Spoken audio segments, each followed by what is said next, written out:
Rahubat, greetings. Thanks for tuning in.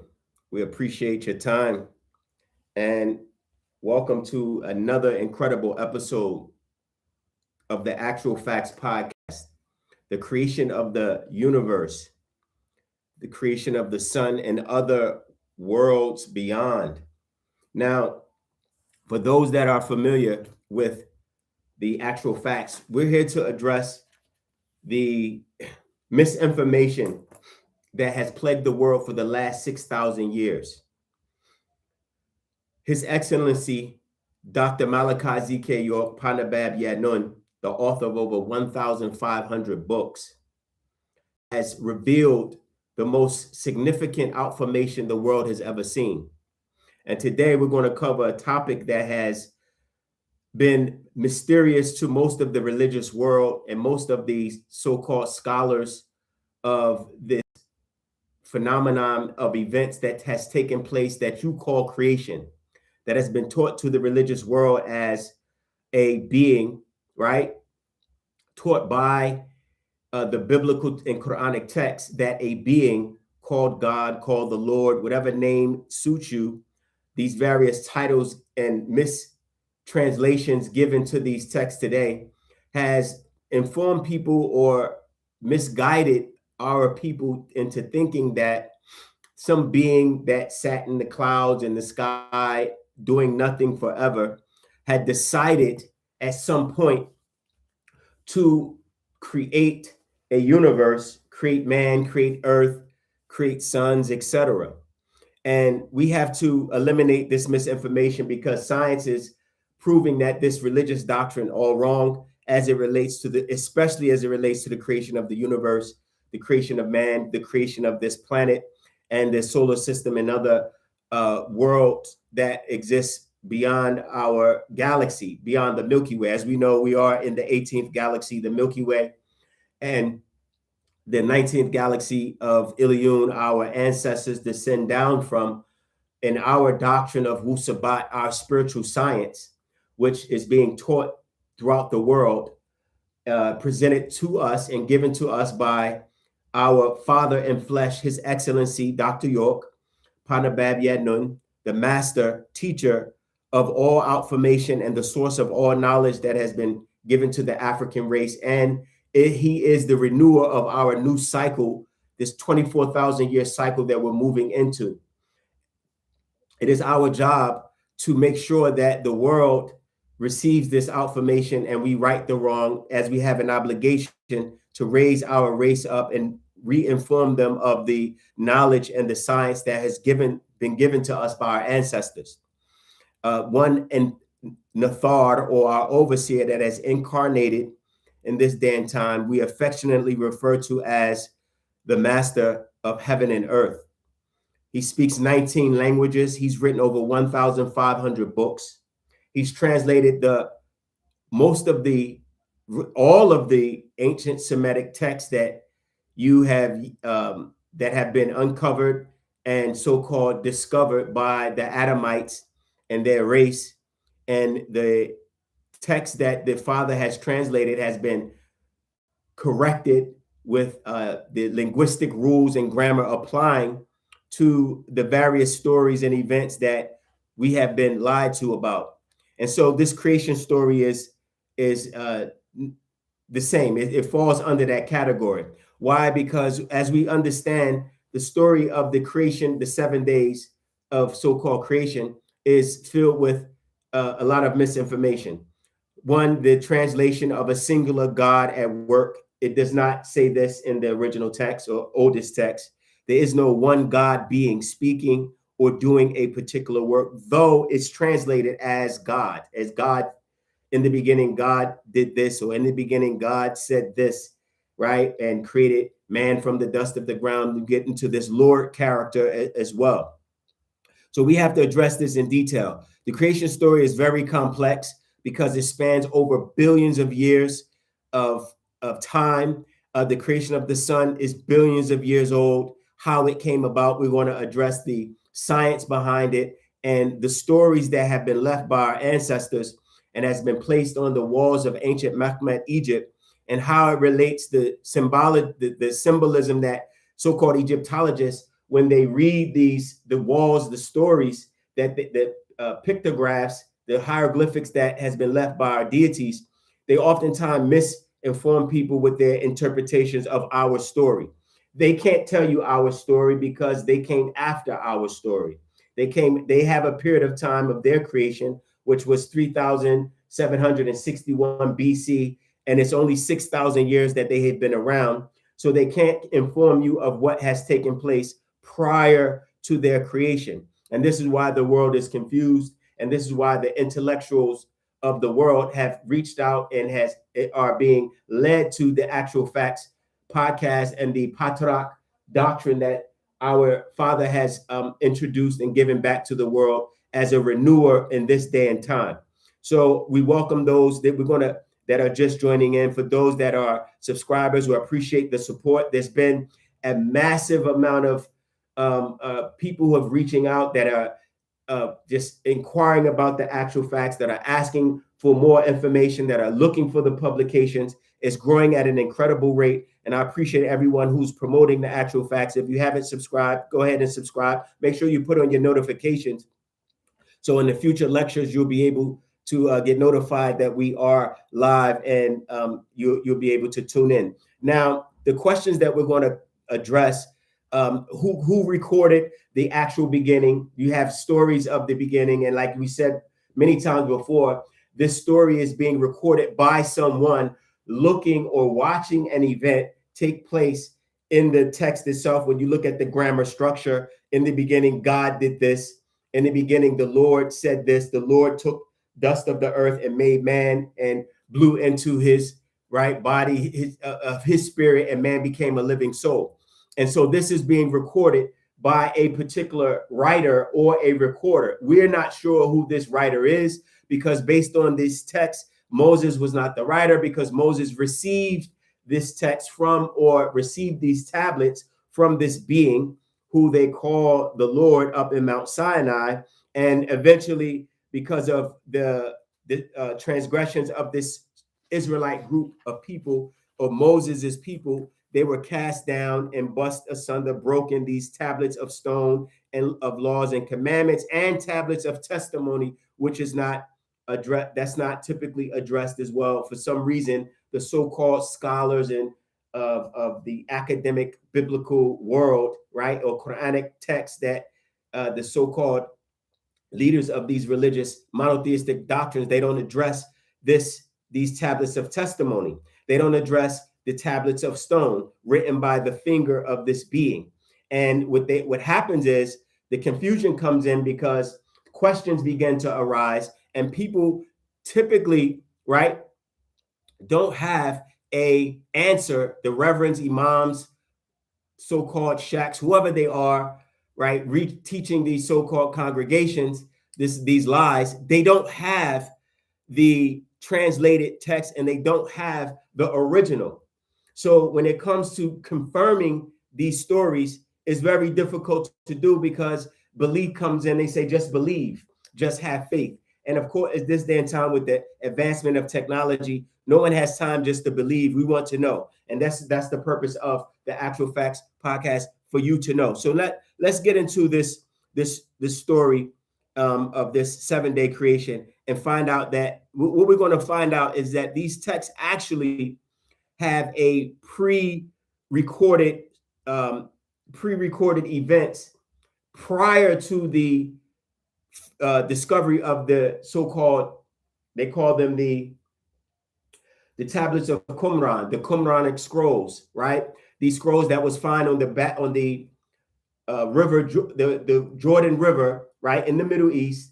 They claim they found these tablets of written ancient texts that have recorded the stories of the oldest creation rendition that has not been confirmed. The reason why it's not been confirmed is because when you look at the ancient Mesopotamian texts that predate the biblical text, what you'll find is that the ancient Mesopotamian texts have detailed stories that the biblical text totally does not give you in the Genesis the Genesis chapters. In the Genesis chapters, you see 7 days of creation, but what you see in the older texts of the Mesopotamian tablets that were found in Nineveh, over 10,000, they have specific names of the beings that were involved in this Genesis story.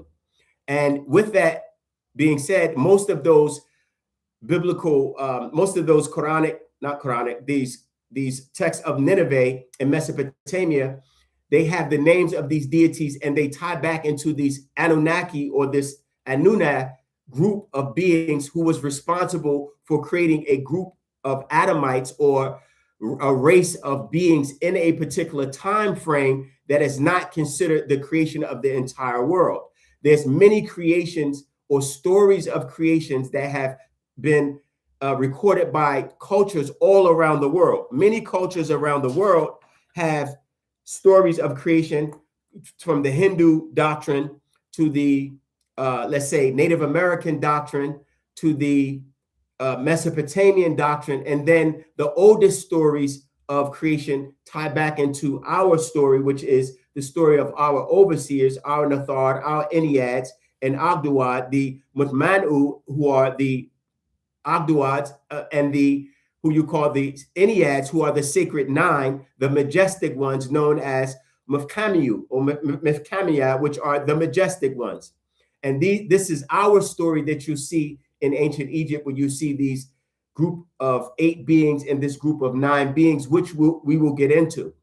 And so when you look at these tablets, you're speaking about a particular time frame where a group of beings that came to this planet in over thousands of years, when you get into this extraterrestrial conversation, right? And you get into this talk about deities coming from the heavens, what needs to be understood is that there's 2 major races that we have to constantly rehash and be redundant in relaying their story in order for us to understand where we are today, and why the religious world has picked up the Mesopotamian creation story, because this is what has been introduced to the religious world predominantly through the Qur'anic and biblical text.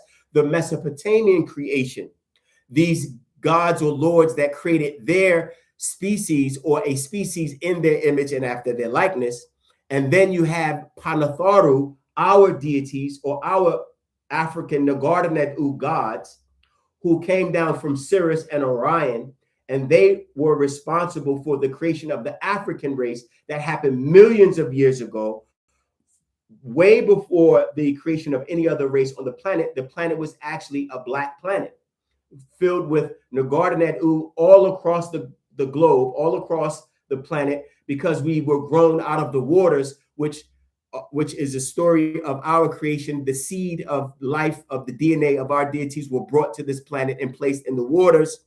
And through that, the evolution or the revolutionary cycles of our beings grew and came onto the surface or the land and began to breathe air and walk upright, right, coming out of the water, as you do even today. Born and breathing water first, you came out of the water, out of the womb of the mother, and you began to breathe air. That's a metamorphosis of how ancient Nagardanetu, or Africans, the black race, were born in the water, or right, conceived in water, and then grew onto land, which is our creation story that you've yet to dive into, because you don't have the books they don't have the records of our creation story. Only a Nathar, a being who's responsible, or was responsible and is responsible for our race's creation, can give you that story. And that's the information that's going to be presented and being presented in this Actual Facts podcast. So I see your questions.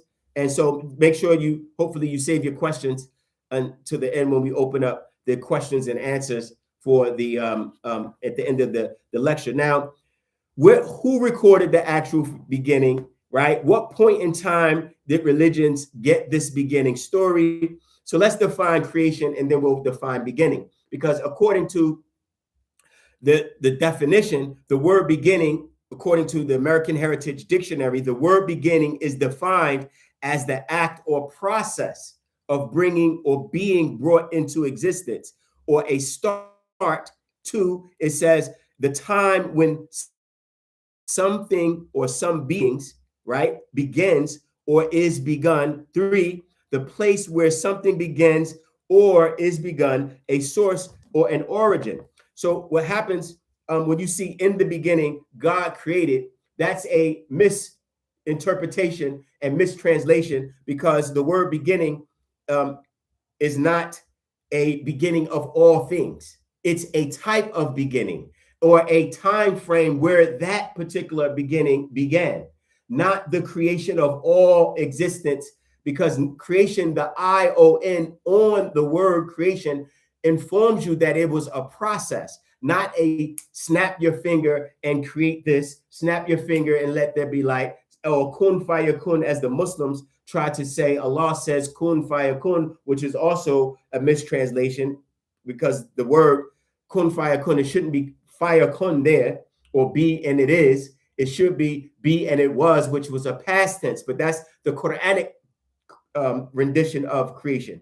We're dealing with the Genesis, and we'll go down into the Qur'anic for the Muslims that are misinformed as well. So when you see this word, this creation, or ION, the creation story, understand that it's a process. Nothing happens instantaneous. Nature is not designed, or hasn't designed its process or life force or existence of life, the process of life, to take place in an instant. You don't see any of those things happening throughout natural nature in any species of animals or human beings, insects, nowhere. There's always a gestation period. There's always a time where things develop and grow into what it is to become. And no, there's no difference with this planet Earth. The planet Earth grew into what it had become millions of years ago, and the beings on the planet were not instantaneously created, and was definitely not molded from dust or mud, from the ground, and all of your cells and organs and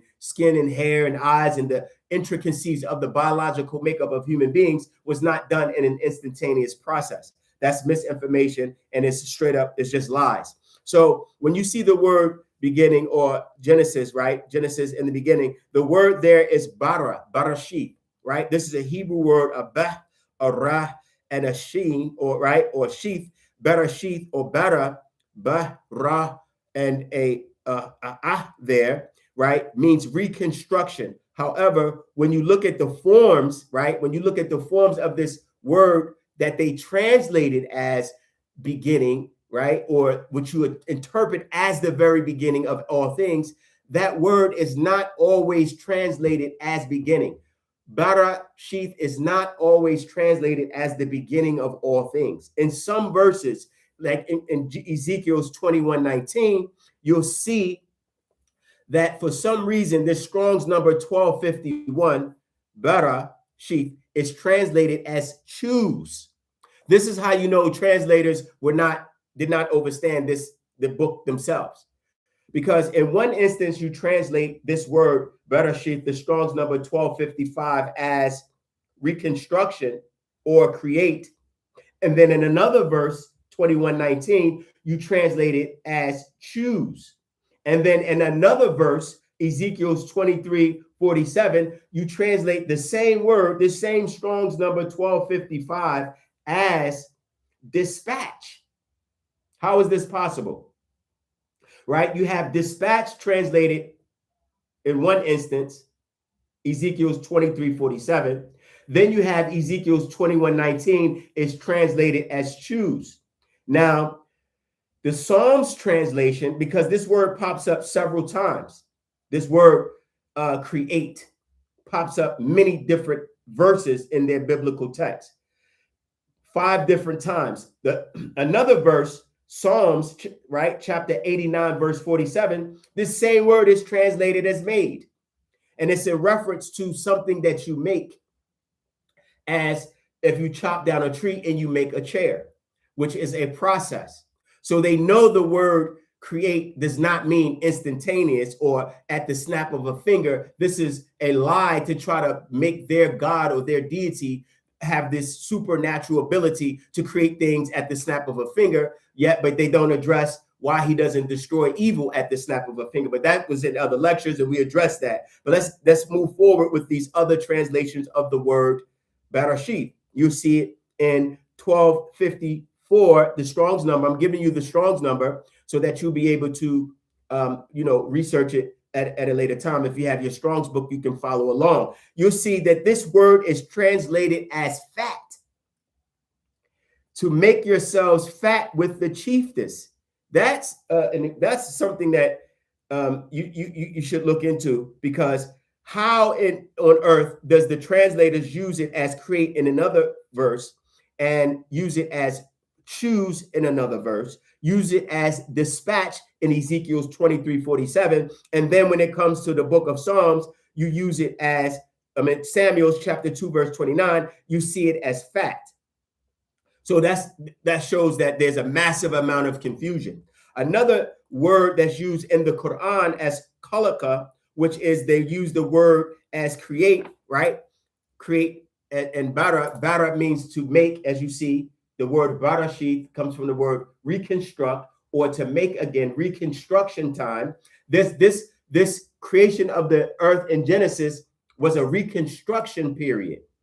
It was a time when the planet Earth was going through another transformation, and the meteorite showers had hit the planet. This is a known fact, that meteors had hit the planet and caused a massive amount of destruction, caused the clouds, the dust clouds, to burst into the atmosphere, and it blocked out the sun in certain areas of the planet and caused the life form to die. And this is how the so-called scientists and anthropologists say that, well, dinosaurs was on the planet Earth. They roamed the planet Earth, and a meteorite shower struck the planet and removed the life, caused life to become desolate on the planet. And this happened several times. The planet Earth went through many times of transformation and destruction and reconstruction. And Genesis is no different. The Genesis story is a reconstruction time where the planet had went through a previous time that it was desolate, boho and toho, which is void and dark. And these beings that you call Elohim, or these gods, these extraterrestrial beings that came from these various star systems, Nibiru specifically, with that species, came to the planet and reconstructed a specific area. It wasn't the entire planet. And so the confusion comes in with this word bara, the word khalaqa, which the Muslims use as their Allah or their Elo or El, which is the same title as the Elohim, Allah, Elo, El Elyon. These are titles of these particular beings. The Muslims, just because they picked up the Arabic word or the Arabic language, they used Allah, which is the same word as Elo. If you remove the vowels from the Arabic language, you'll see that they added these vowels, they added the fatha, they added the kasra to these diacritics to their text in order to assist other people who were reading or was converting to Islam to be able to read the Quraysh dialect that the Quran was so-called revealed in to the Prophet Muhammad, because they didn't understand the language. So they began to add these fatha, kasra, damatains to the language to assist in the pronunciation. And this is why when you see the word Allah with the sukun and the shadda there, which doubles the letter, that doubles the aleph, you see aleph, lam, lam, ha, right? When you look at it and you remove the vowels, you see it says Elo. The Allah of the Quran is the same Elo of the Genesis story. They're the same beings who is responsible for this creation. They think they have another God or another being who they worship that's different from the Old Testament, when it's not. The Father has a series of books that addresses this topic, particularly it's called does the New Testament contradict the Quran? It doesn't. So the Muslims have the same story that they copied from the Torah, where they say their Allah came to the planet and it uses the word mud. They say, well, he shaped man from mud, which is clay, and then in another instance they use a clot. They say Allah made man from a clot of congealed blood and it split, etc., etc. their Quran has the same misinformation there, but they use the word khalaqa to say that their Allah says kun fayakun, be and it is, and he brought things into existence just like this, and this is misinformation. It's just totally wrong, because science has already acknowledged that this planet Earth, through various tests, advanced technology that addresses the uranium decay, not carbon-14 dating, that's outdated. They use, because carbon-14 doesn't address the oldest sedimentary rocks that create layers on the geographic locations of the planet, depending on where they're testing. That shows this would have taken millions of years for these layers of rock to create what you call mountains, to create sediment within the planet Earth, and the various layers of rocks down. It shows millions of years had took place before that even before we even get to this Genesis story. So the point is that these words that are being used and translated has caused the religious world to be totally confused about when the beginning of creation, or the beginning of this planet had taken place. The reason you know it's not the beginning of the planet, basic biological observations of the various races on the planet, you'll see that there's Mongoloid, there's Caucasoid, there's Africans of the planet, right? You have the brown seed, you have Hindus, you have Dravidians, who are your Hindus, you have Native Americans, you have your Chinese, you have your Japanese. All of them have different blood types. All of them have different biological makeups. So you can't say we all come from Adam. That means if you come from Adam, Eve would have came from Adam, according to the story. That means Eve's father and mother would be Adam. That means that she would look just like Adam. There would be no 23, like we know the chromosomes, the exchange from 23 from your mother, 23 from your father, creates the 46 human being, this complete being that's conceived in the womb by both parents, receives or inherits the genetics of the 46 chromosomes. Eve would not have received a 23 pair from a mother. She would only have received it from Adam, which means what? That she had the same genetic makeup as Adam, if that story is to be accepted. She would have the same blood type, if that story is to be accepted. If you accept the story, you have to accept that Eve would have looked just like Adam, identical twins, right? Basically fraternal twins, male and female, but identical in that regard, because this would be her mother and father, and therefore Cain and Abel, right, would have the same genetic makeup as Adam, the same genetic makeup as Eve. So there will be basically quadruplets. So you would have no diversity in blood types. You would have no diversity in hair texture. You would have no diversity in skin. All of these things would be obsolete, because we come from one person. And if you look at the planet, that's just not the case. And also addressing the blood types, A positive, B positive, A negative, B A negative, A positive, then you have O, RH negative, RH positive. How is it that all of these various blood types come from one person, right? And some blood can't mix with the others.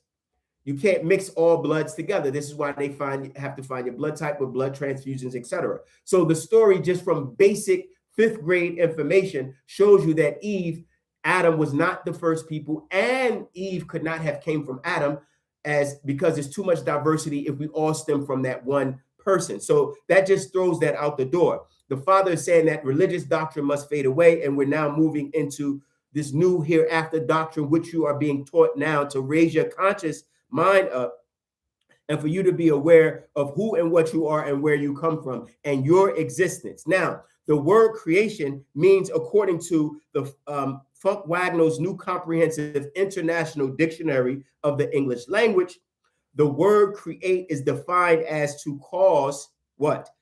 To come into existence, originate, to be the cause of, to produce, or to be the first. Creation is something, this is what the Father mentions in one of his publications, which is available, called The Science of Creation, which we're coming out of in this lecture, right? And we'll go over the books that are available that addresses creation. Science of Creation is one of them. Science of Creation was written in the 70s. The Father updated it in the 80s. He also updated it in the 90s. And this, on page 3 of Science of Creation, he says, creation is something that happens over a period of time. However, it has to have a point to start from. And so when you add the ION, as we just addressed, what he says is that when you add the ION, the suffix to the word create, you are saying that this action happened over a period of time. The same thing happens with the word act. When you say I'm acting or there's action, it's the process of doing something. Anytime you add the ION, right, to it, you'll see that. Okay. So yes, so let's move forward. So the Father questions this. He asks the question, he says, when he mentions, right, the word, a bit back to this in the Quran and for Muslims in chapter 2, verse 17, right, where they mention the word create or try to say their law is responsible for the creation of all things. When you read it, it says, right, Badayu asamawati, right, Esha el art wa el art esha amran fa inama, right? Yakuluhu kun fayakun. Just focus on this statement, kun fayakun. Muslims will say Allah says kun fayakun, and things come into existence. This is a mistake in their own book. The Father mentions that, right? That it should be fayakun, right? Should be fakan. Fakan means so it was, not fayakun. Fayakun is be and it is. That's a future tense. That means that it hasn't happened yet. If you're saying that Allah created things instantaneous and he said kun fayakun, be and it is, right? It means that it happened then. So if it happened then, it wouldn't be, right, kun fayakun, so be it, or and it was. It would be so it was what it became. This is what he's saying here, not be and it is. You can't say be and it is as if it hasn't happened. You have to say, so it was the moment you did it, if it happened instantaneous. So the Muslims have a mistake there in the grammar context of what they're trying to relay as a being that snaps his finger and makes things good. This is not what this is saying. So he has to correct even the Muslims in this story. The name Eve is bogus anyway. The name Hawa, I'm not even sure when Eve came from. Okay, Eve comes from, they use the word Eve. Actually, they say it comes from the word evil, which meant that she allowed evil into the planet. It's a way to downgrade the feminine and her glory by saying she's responsible for bringing evil into the planet. I'm saying this is how they come up with their explanations of their grammar translations. Not that it's actual fact. It's just how they use certain words to explain things that they don't know, right? I know you wasn't directed to me. I was just, and you're not interrupting me. I'm just seeing that, and I'm addressing it if I seen it. So it's okay. Okay, so welcome everyone that's coming in. And if you have questions that I missed, right, just make sure they are that you put them in at the end of the lecture. So the question is, so monotheistic religions, right, who claim let there be light, this God said let there be light, how did this, right? The question would be this, right? Because they place this in your mind that there's a God being that was sitting somewhere and then decided out of all this omnipotent, omniscient being, decided, place yourself there in this creation story, their creation story.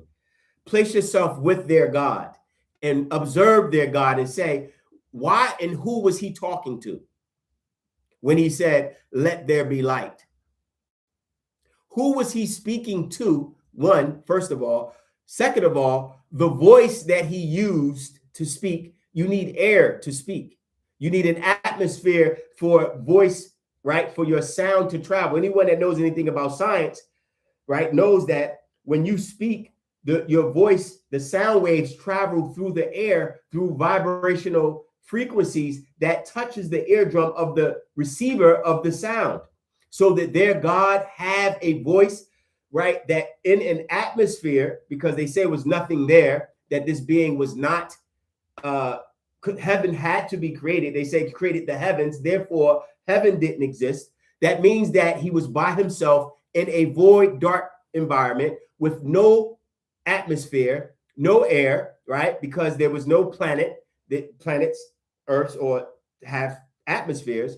That was not there. There was no heaven there. So he was alone somewhere, floating around in a void for an eternity, and then decided at the blink of an eye or at the decision-making process in which he was thinking for the eternity, decided out of boredom, I'm going to make a man, I'm going to make a planet, I'm going to make heaven. And so if he created heaven, as they say, in the creation of heaven, he went into heaven. Because you ask the average religious person, a Muslim, Christian, or Jew, they'll tell you that God is in heaven. That means heaven is bigger than this being, that heaven is larger than this being, that he created this heaven and then went inside. That means heaven is big. So he can't be Akbar, as Muslims say. He can't be the biggest of anything because he's confined to a specific place, in a specific space, in a specific time. So that means that this being is limited in his existence and is not everywhere at all times, because this Genesis chapter 10 says that this being had to come down to see what was taking place. So when you read and look at this creation story, you'll understand that we have been lied to for 6,000 years. And our Father, praise be to the heavens, has incarnated to make sure that we get the facts and that clean up this mess of the 6,000 years that this liar deceiver has given this false information. So their being is limited in this creation story. So you have to either say that he's not all-knowing and he's not everywhere at all times, that his decision to make man was out of boredom because he was alone, and it says it's not good for man to be alone. If it's not good for man to be alone, that means it's not good for this God or this Allah or Yahweh to have been alone. How do you know what alone is?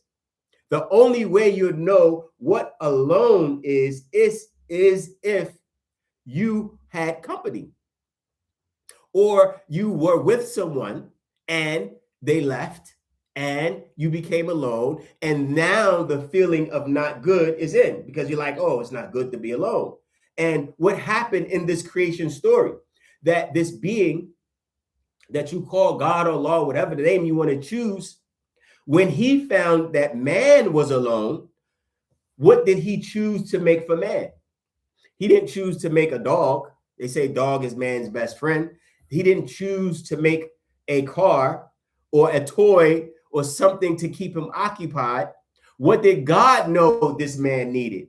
And that's a confession that the feminine, or the woman that he made for Eve, is something that he knew was needed or necessary for a male. Because if you're confessing that it's not good for man to be alone, hey, let me go shape this woman for him. And what did you, according to the story, not that this is our doctrine, it's according to the story, you shaped this woman, you gave her things on her body that was attractive. How did you know that? How did you know that the male would be attracted to the female's bodily shape? Why did you give her beauty and all of these things that you claim your God gave the woman as a desirous, attractive, right, method, biologically attractive to the feminine, because you placed in the biology of the male to be attracted to her? So this being must have known that because man is alone, I'm going to make him a woman because this is something that's needed. So your God was in need of company because he was alone. And in being alone, he decided to make angels, or decided to make a man for it to be worshiped, to be desired, right? Because according to the book, it says, don't have any other gods before me. Don't worship other gods. Worship me alone. So he's in need of attention. He's in need of acceptance. He's in need of glorification. This being is acting, according to the book, very human-like. And you know it's from a male because only men have these type of desires where they want to be acknowledged. They want to be glorified. This is a male doctrine that has been taught from Mesopotamian gods or deities that are not related to the African race, because the creation story there happened only 6,000 years ago. They had no connection to your creation story, which was given to you or by Panatharu, the Enneads and Ogdoads, who are responsible for your creation, which the Father has introduced in several publications. And I'll read a few of those publications, right? The Black Book, right, which is a publication you can have access to. Creator Goddess or Goddess Creator, that's a Patarak, where he speaks about the creation of the deities from the Ogdoad and the Enneads down. And for those that want clarification, please email so you can get further information on the terms. A lot of people are hearing these words for the first time, so you have to be aware of what and who they are and the definitions of them and the characters and who these 9 are.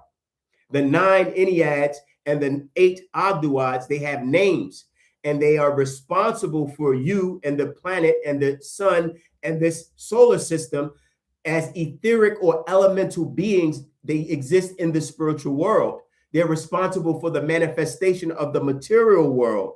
And these are your gods that you have to get in contact with, you have to connect with, and you have to acknowledge in order for your protection to be reinstilled over you and moving into this new cycle for your descendancy and your bloodline, and reconnect you to your ancestors so that you will be accepted in the heavenly abode where they are. Not the heavens and the hells that their wicked beings or their gods of religion has taught you to accept. A being that will burn you up, a being that if you don't do what he says, he has a problem with you. God doesn't like ugly. All of these wicked activities and jealous characteristics of hate and envy and wrathfulness that you have accepted a God to be. This is not the characteristics of our deities. Our gods are not the same. So you can't compare the two. You can't justify evil with our deities because our deities do not implement evil on their children. You can try to justify the evil creation, as it says in Isaiah 45:7, that their Lord creates evil and good. You can justify it in the religious world or attempt to, but the only thing you're doing when you justify evil is making your God accepting a devil as a character that has passed himself off as a God. That's what you're trying to do. You're trying to convince yourself that evil is okay. And in doing that, you become possessed by evil because you open yourself up to that so-called reality that this God, yes, he can do that. He can burn you up for not being obedient. He can burn you up for not listening to it. This is all in this creation story in Genesis. It all even adds up in the first 3 chapters. You'll see that. So the Father goes into explaining this in the existence, how and why, which is an actual fact. Creators, fashioners, Patarak, I was there, which was here, part 1. I was there, which was here, part 2. There's another Patarak called concentration. There's a series, it's called how did he label it? Supreme Mathematics, right, called Science of Creation. And then you have The Beginning. The Beginning is a very good book for those that want basic knowledge of the beginning of what we're discussing, this very topic. Zahutwi's Vision, Actual Facts number 10, and the Cycles, Pa Falakat, right, which is 240. And so let's move forward. These are the publications. So as a reminder, when you email and you're inquiring about the publications, you say, you'll know which ones that you may be interested in. That's why I ran down that list for you. For those that know, this is what we do. At each lecture, there's a series of books that we come from that the Father, the source, we reference, so you'll find more information for your own reading at a further time. So now let's get into some of these creation stories because we mentioned them, but most of us are not aware that the Purusha Sukta, which is a Hinduism creation story, you'll see that, right? It's what they speak about in their doctrine. Purusha, which is a deity of the Hindus, right? It says the universe manifests from a cosmic golden egg or through cosmic sacrifice of the primordial being Purusha. That's a creation story. There's a creation story by the Mayans. The Mayans have a creation story. The creator deity Tepui and Gukumats, the feathered spirit, spoke the world into being and made several attempts to craft conscious humans from clay and corn. That's the Mayans' creation story. The Enuma Elish with the Babylonian creation story, the storm god Marduk defeats primeval chaos monster Tiamat, splitting her body in half to form the earth and the sky. That's another creation story. These creation stories are thousands of years old, right? Way older than this Genesis story. And the scientists have long debunked the creation of the Genesis story as a copy of older texts, as we just spoke about, that Moses had received. According to the story, he received stone tablets. The only place you'll find stone tablets with carvings in them, as it says in this Exodus verse, right? Exodus 24:12, the Lord said unto Moses, come up to me in the mount, and I will give thee these tables, or tables, which is luwak in the Strong's number 3871, stone table, that I will give thee tables of stone. They mention tables of stone, but follow this. And the law and commandments. This is two sets that he was given. The religious world doesn't address the tables of stone. These tables of stone are the cuneiform tablets that the Mesopotamians recorded the creation story from their Anunnaki, and Moses received a copy of that watered down text in these tables of stone. Read it and you'll see it. I'm not talking about the laws and commandments, because people will say, especially the Hebrew Israelites, they'll say, oh, Moses received the law and the commandments. He received the 5 books of Moses. Well, what about the tables of stone? What is on the tables of stone?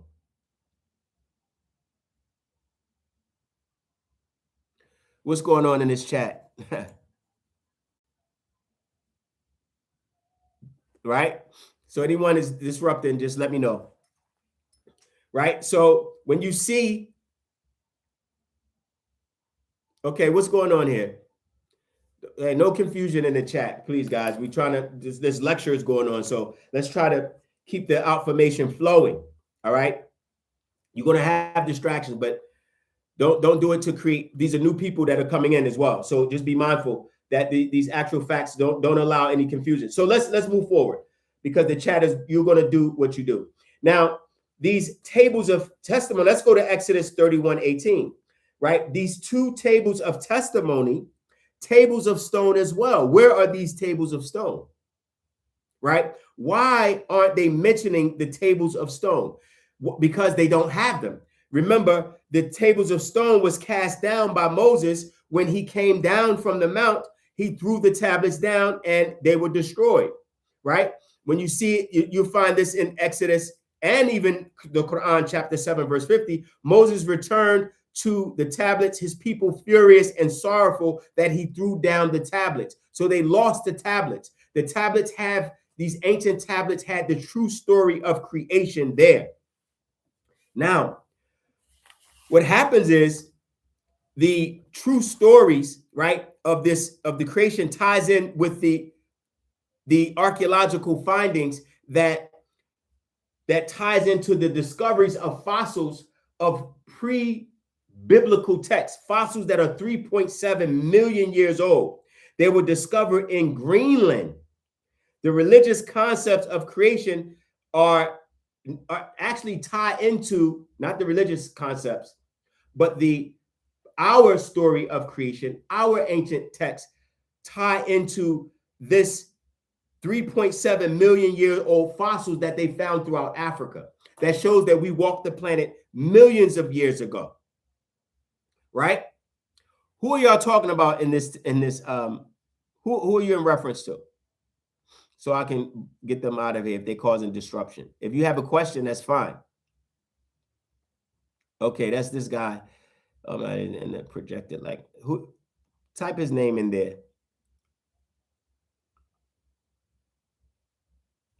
Okay. I don't know who you're in reference to, but Let's do this. Let's do this right here.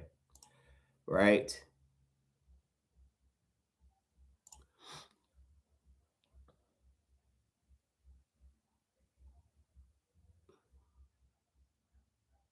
Okay. So Ray Sananda, you've been made a moderator. If you see anybody disrupting, don't just make sure they're just blocked. Right? I just put some mods in there. Exactly.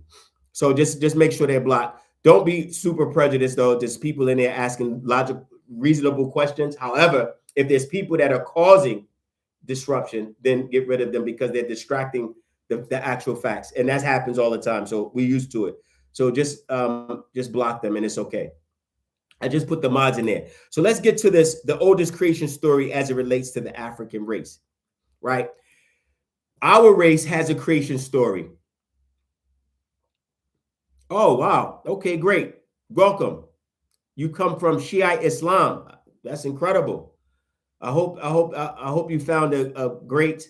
I hope you found the actual facts great. If you need any publications, just email. We'll help you with books about Islam and let you know the true doctrine of Islam, the way it's supposed to be taught. So when you look at our creation story, you'll find in these they're called the pyramid texts.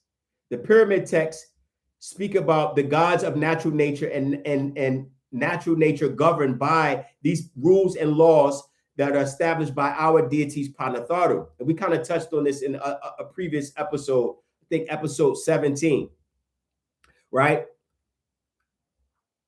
And email me. Any books you need, just email. Put the email address in there, mods, if you got an email address, the United Nubian Nation. You'll see that.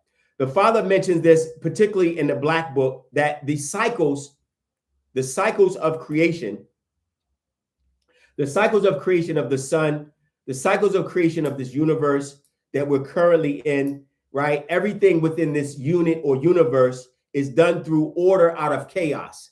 So what he's explaining is that in the chaos of the universe, order comes out of chaos. They have actually an intermingling marriage dance that takes place, existing at the same time, but not in the same place.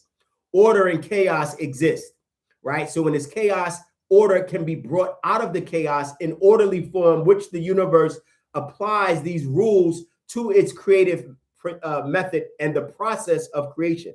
When you see in the heavens, right, the various galaxies, when you see stardust come together, which appears to be chaotic, in that the elemental form of that existence of this gaseous clouds that exist in multiple far deep areas of space, most of the time pre-formation, they exist as dust clouds that look like they're chaotic because they haven't taken the shape and form that may take it does take 9 billion years for it to form the way it's supposed to form, which actually happened with this universe 9 billion years ago. This planet and this earth, this planet and sun, this solar system was born out of the primordial abyss and the abodes of Nun, which is the gaseous or elemental existence of the spiritual world coming into this physical and forming what you call this sun. And this sun that you have 93 million miles away has a life and it has a death. All suns have lives and all suns have a death time, a death cycle. It's just how long it is and what point your life form came into existence within the time span of the sun's existence, and which is the conscious mind of the solar system, giving birth to other planets. There's a process that takes place where the solar flares of the planet, of the sun, right? Every sun has these solar flares that, from growing combustion of 554 billion tons of hydrogen, converting to 550 billion tons of helium, that 4 billion tons of gas or heat that the sun has on its surface, scientists call them solar flares. These solar flares are sometimes shot off of the surface of the planet, and they become trapped in the sun's gravitational pull. And these gases begin to cool. This is a phenomenon that takes place throughout many universes, not just this one. There's multiverses of existence where suns are born because of the high heat intensity that takes place in the combustion of the conversion of the gases to create other elements, moving from hydrogen onto all the way up to chromium, which is your 24th. There's breeding that takes place within these atoms. They begin to combine and fuse together to create other elements. Well, the sun, as the source of this particular solar system, was responsible for emanating these solar flares and having these solar flares caught in the gravitational pull and orbit of the sun.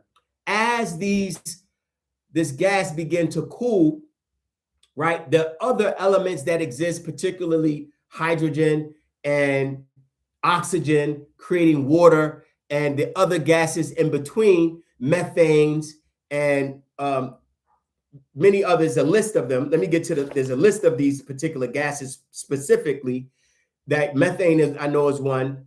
Hydrogen is abundant in the universe, which creates your 2 hydrogen molecules. 1 oxygen molecule creates water, right? So you have your liquid, you have your gas, and you have your solid, which are your more potent or more dense gases that begin to cool. As they begin to cool and revolve around the sun's gravitational orbit that it controls and make sure it keeps in order, the orderly form of the solar system begins to create a new solar system or new life forms. And this happens continuously throughout the universe. And with that, the Earth, your planet, began to cool down because of the heat. It began because of the burning that's taking place, like a piece of charcoal. As it cools, the center remains hot. But in that, there's steam that begins to settle. There's other gases that settle on the planet. And because of the called panspermia and meteorites that are also involved in the creation, the amino acids or the DNA, they call it panspermia, meteorites have life forms on them. And this is how the seed of life begins to spread throughout the universe through the primordial soup that was ejaculated by Atum, not in the sense of male ejaculation, but more so a burst of life throughout the universe. And that's why meteorites have this cycle of time that they have orbiting in specific solar systems. One of them here, they call it Halley's Comet, that orbits, I think, every 76 years.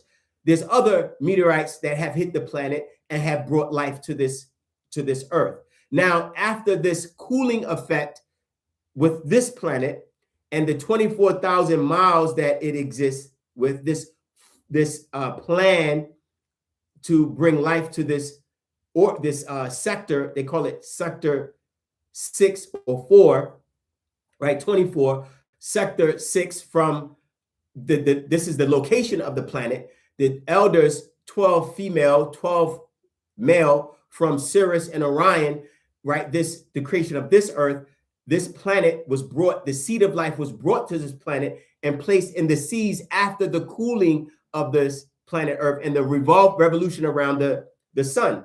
There was a billion-year process where life began to condense. The amino acids became simple organic molecules on the planet, and life began to grow and form. You'll also notice that the rain from the atmosphere raining down on the planet created the oceans and the rivers and the water bodies that creeped into the crevices of this burning charcoal or coal. The Father explains in the existence, how and why, that the rain caused the steam densifying, becoming water, began to rain on the planet because of the heat and the steam, creating this circular rain phenomenon or weather phenomenon that grew life on the planet, which was necessary. Life, water comes from, right, creates life. Wherever life is, water is. Wherever water is, life is.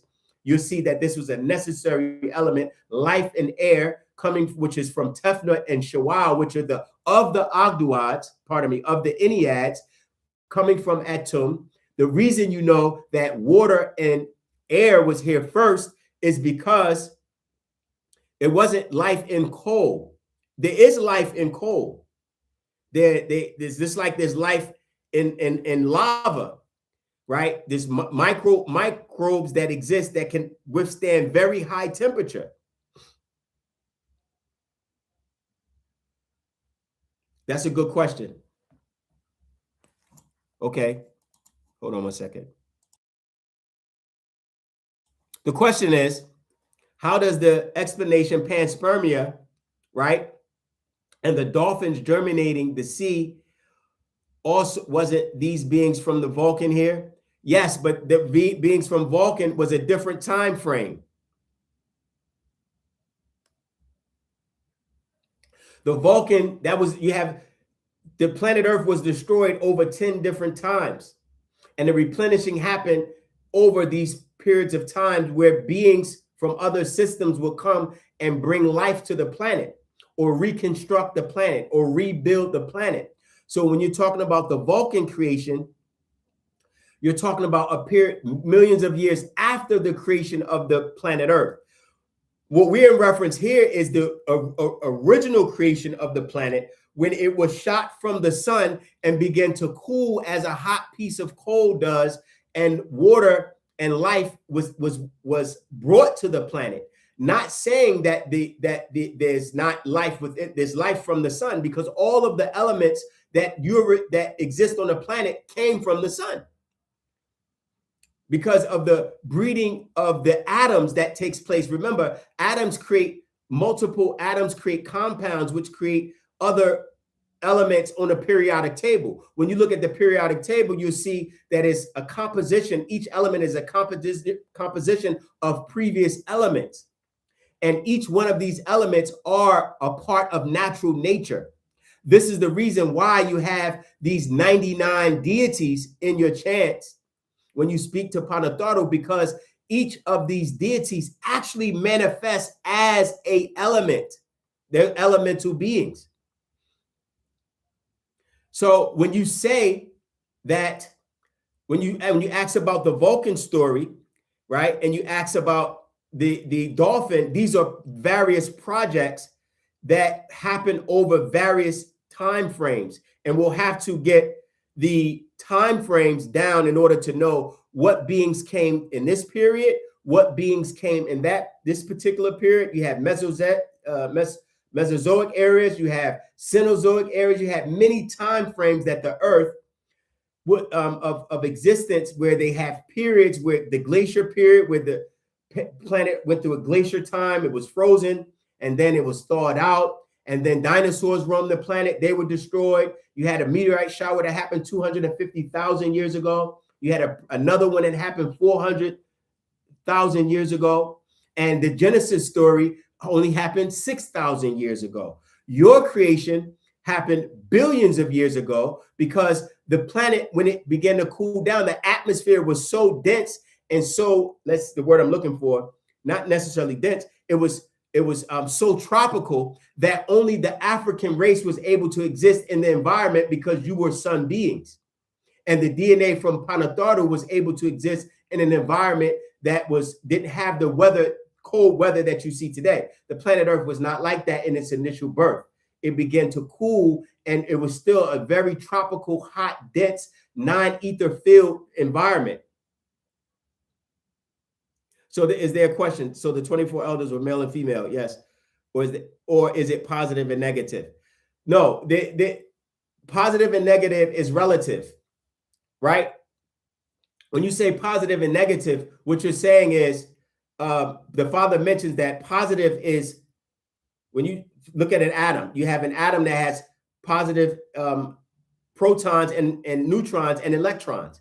When you say negative, you're saying neutral, meaning it's not progressive, right? When you say positive or positive protons, you're saying positive or progressive. It's interpreted as negative and positive depending on the relative state of the beings that you're recording or the events that's involved. Negativity, positivity is relative to the being and who's observing, whether this being is a for or against, right? Beings that are for you, you typically acknowledge them as positive. Beings that are against you, you typically acknowledge them as negative. But all things clash, stars clash in the universe. Just because you clash doesn't mean that person is opposing you. It means that there's a natural phenomenon of clashing within existence. Now, what you label it morally depends on whether you have the type of mentality you have. Religious people typically judge as good and bad on any space or any frame of existence in their life because they've been taught that doctrine from the religious world, that this is good and this is bad. And there's a separation there with their God and the devil. That's because that was a doctrine introduced. Good and bad was introduced into religion. It wasn't something that our ancestors acknowledged in that way, as this person is good, this person is bad. It was more so the natural nature phenomena of cycles of life and death, right? When you have growth and growth, the opposite of growth is what? Not degrowth. What's the opposite of growth? Death. Obviously, when you grow and then you collapse. Let's say growing and then collapsing. That's a better word. When you can grow, meaning you expand, or then you can collapse. Stars happen the same way. Stars' existence, they grow and then they collapse, which is their death. And then they explode to create more life. The same way your human body, you begin to grow, and then in the ages of death, your cells begin to collapse on itself. Your body begins to shrivel. Your eyes begin to, right? This is what a part of the cycles. Labeling it death, good and evil is something that the religious mind has taught us to do. Right? So yeah, that's what that is. So I hope I answered that question. So it's not a necessarily negative or positive thing when it comes to the 24 elders. That was something that was the Father introduced coming out of religion. Before this, son, can you talk about soul and arena? That's the tablets. You're talking about a story from the tablets, right? The holy tablets, Alohat Kadosh, right? Or El Kadosh Lohat, right? Oh, that's interesting. Same, it's almost tied into that Loak tablets, that word Loak in the Hebrew. Well, that's a story that the Father had mentioned from the Anunnaki's bloodline and how they recorded the creation story from their records.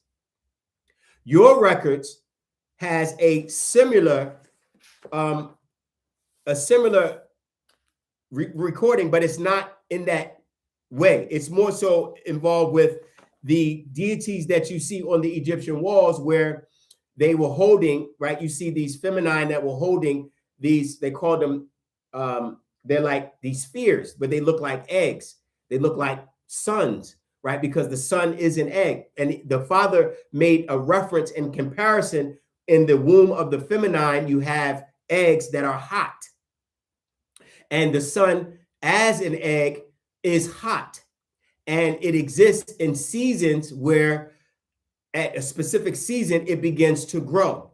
The same thing happens with the seed of ovulation. In a specific season through ovulation, it waits for a sperm cell to, right, connect to begin life. The same way in the universe, the sun, right, waits for the ability to explode or expand in order for a certain season where it begins to grow, and the life cycle exists in the same method. With water, the female egg is in hot water in the womb, and through ovulation, she has certain times where she has these hot flashes. Well, in the universe, in space, you have Nun or Nunet, which is the water or primordial abyss, and things begin to become heated up through friction. The friction are the atoms of helium and hydrogen that begin to rub together or fuse together. And because initially it was only 2 females. The force had to, right, make them combine in order to fuse, in order to birth other atoms. And the same thing happens within this universe. The seed, right, from atom in darkness that has the life, right, hits the planet Earth, brings life to it, and it begins to germinate through those elements that exist as your 9 enneads. Let's go through the list of and who these beings are. Atum is, he was born, this is the father, this is the supreme mind. This is where all existence from the etheric world permeates from this particular being. Now, the father has many of the doctrine books that he's laid out. What he explains is this: in order to teach human beings is very difficult, because oftentimes your mind will go back to what you've been taught and what has been given to you from the Adamite.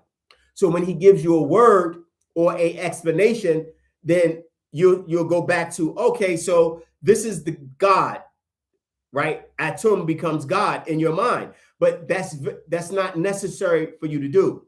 It's very detrimental for you in your growth, because there is no concept of the religious God in your ancient spiritual science. The religious God concept, you have to totally eliminate their concept that was bred in your mind first. In order for you to properly grasp Wu Sabat, you have to understand that there's abodes of existence that are incomprehensible to you.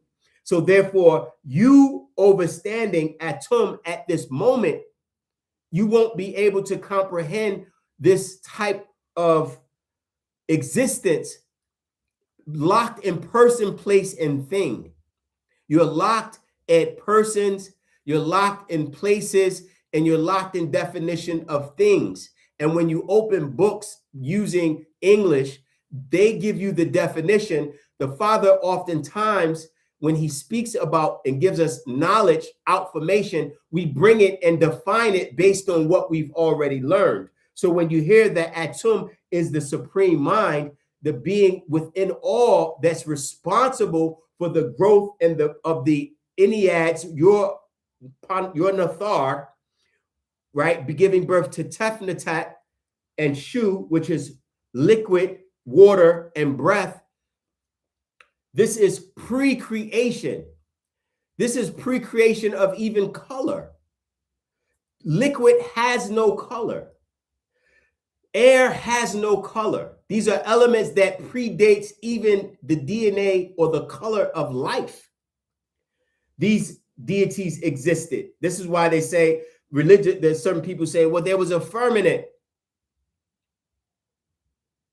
There's a firmament within the space. There's a firmament. They're talking about the less dense water and the more the etheric abode of what you call the water of space, which is an intangible etheric form or blueprint of what water became in the material world, right? I appreciate that, Gasaholic. Is that your name? Okay. Rahobat, Tower Tech for the support. That's well appreciated. It will go to good use in our campaign.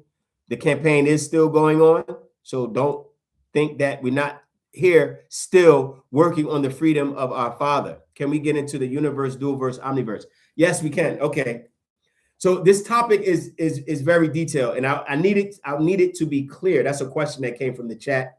I need these things to be very clear, so it's not misleading, because when you leave and these actual facts, you're supposed to take value from it and give you a better understanding of the doctrine that the Father has given us, not be more confused. So that's why I'm taking my time with this particular topic and not moving so fast ahead, because there's new people that are listening, and then there's others who have been around for some time. So we have to not be selfish in our understanding that people who are still religious in that sense, right, because they've been taught this is all they know, they're metamorphosizing out of it and grasping the concepts of our spiritual doctrine before the religious world got to them, right? This doctrine existed before Islam, Christianity, and Judaism. And these foreign gods that were given to you are limited insofar as their story records only go back 6,000 years. This story is billions of years of old, and this still takes place. These cycles of existence are still controlled by these Enneads, right? These Mutsa'u, they're known as. They're also known as Musbatu or Sabatu, right? Sabatu. So Tefnut, Shu, then you have Gabab or Geb. This is the material. This is Gabab, the material deity, who's responsible for manifesting the material world in a form that became orderly from out of chaos. Gabab is that deity. You don't, because we say deity, you automatically think physical being. Deities exist as elements. Get that through your mind first, that gold is a deity. It is grown from a being, a conscious being. These things are alive. The earth is alive. It has a conscious. It grows, it breathes, it thinks, it decides what species it wants to eliminate. You think natural nature is a deity that's responsible for how tall a tree grows. Trees don't grow just unlimited as high as it decides to grow. No, there's a cap. Who do you think puts the cap on the height of the tree? Who do you think puts the cap on the growth of an elephant? Who do you think puts the cap on the tides that flow in and out, that's responsible for the weather of the ecology? These are intelligent elemental beings that are responsible for the growth of this universe and this planet. And these beings are Atum, Tefnut, Shu, Gabab, Nut, Natat, Tat, right? Which is ether. This is Mother Nature, and Gabab is Father Nature. Then you have Osiris, who came out of these deities. This is why Osiris is known as the Heavenly Father. Asard, Isis, Ashtat, which is the Divine Mother, Satak, and Nephis or Nabatat, Hatatat. These are deities of the 8, of the 9, and then from there you have the other Ogdoads, who are your primordial music, or let's say frequency beings, that's responsible for the growth or the sound of creation. That's a very good question. Do these beings operate through DNA? Yes. You are their DNA children. They operate through sound. These 8 Ogdoad are your octave beings. Do, re, mi, fa, sol, la, ti, do. These are your 8 octave beings. And the frequencies by which they operate brings harmony and color, right? Sound and color are both tones, exactly, from these nun, tet, nun, hat, tet, ha, right? Kak, tet, kak, amun, tet, amun. These are your 8 octave beings. When you slow down sound and slow down, they become solid. Color has a DNA. Color literally there's literally a barcode on how to read color. So these are beings. You have the Enneads aligned within your chakras. What are these chakra seats? We went through this forgot the episode lecture, right? We went through this, that these are part of the 7 glands that the etheric world ties into you as an African, ties into your being, right? And with that, they implore, the word I'm looking for, I'm trying to look for words that describe, right, what the Father has mentioned, right? How these Enneads, let's say, channel the life force into your being through these 9 chakra seats. And from the crown seat down to the carnal seat, which are your gonads, your sexual reproduction, you are connected through these beings, these Enneads, through these seats. Each Nagardanadu, what takes place and affects you which harms your being, is the frequency by which you vibrate to connect to them. When you introduce foreign DNA, foreign, specifically the Adamites race blood in the blood of the African, it distorts the sound. It distorts the connection. It distorts the frequency. So you can't connect to them, or you can't connect to Africa the way you should. So yes, to answer your question, right? This is why the tones that we use to communicate through the chants is communicates to these beings themselves. Atum Re is the supreme mind that has manifested on earth through Atum Re. He's the creator deity. He is the creator God that's responsible for the creation of the material world. That's how powerful our God is on the endless planet. And you have to be able to realize that. You have to take that and grasp it with Wusabat so you can connect to who your gods are. And in the mercy of Panatharu, your ancestors, because we're moving into a new cycle and it has to be renewed, he had to come as the renewer to prepare you again for what is to come in this new 6,000-year cycle. Atum Re, that's who the Father is, known as Amanubi Re'akfata Zetwi, right? The great deity, the deity of deities, Panabab Yanun. He has many, many names that he's known as. El Khidr is one of his names, right? The green one we spoke about before, right? Ningizida Zahutwi, he has many names. And this being as thrice times great as a Riskian, as a Anunnakian, he is an Anunnakian. We're not saying that all Anunnaki are bad.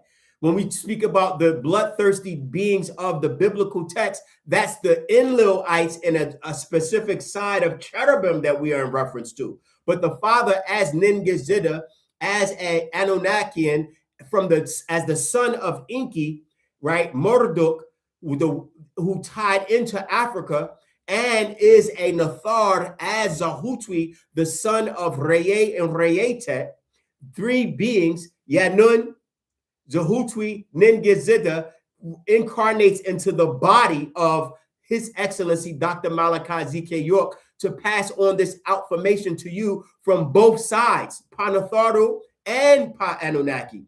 These beings, these great races they had a plan, and Panabab Yanun or Yanun, right, as the Baba Yanun, as the Riskian, the 19th elder of Risk, which is in the 19th galaxy, right, the 8th planet, Risk, which has 3 suns, right, and they're parallel to this particular solar system.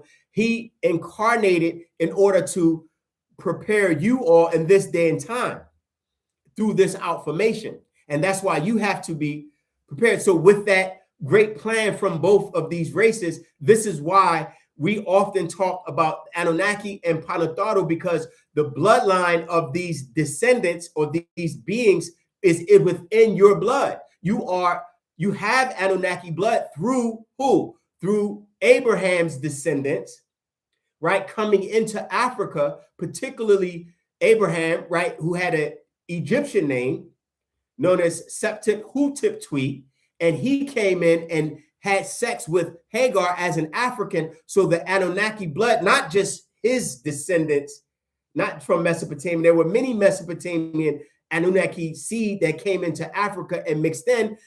Typically, when you look at the Cushites and the Phoenicians, and you look at the Ethiopians, they have a certain type of hair texture that's different from the original Nagar-Nadu in West Africa that has the tight, curly, coiled hair. You have the Cushites in Nubia and the Hadendawa, the Dongala, who are the Nubians or Nuwapians of that land, right? Who are from Hebrew, from Ishmael, because Ishmael was the son of Hagar and the son of Abraham. And because he was a mixture as the first Arab, he had a different hair texture, and the Falashans in Dagalawa, because those tribes came out of that seed, you have a whole different group there that migrated west.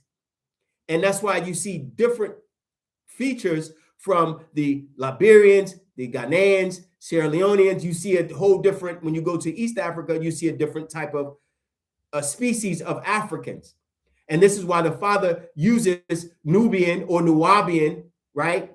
Hebrews, Islamic Hebrews. The reason the Islamic part is there is because that Hadendawa tribe, or the Fuzzy Wuzzies, right? Not Islamic based on the religious doctrines. A lot, that question has come up where people's like, oh, we're going back to religion. You're using the definitions of the Adamite.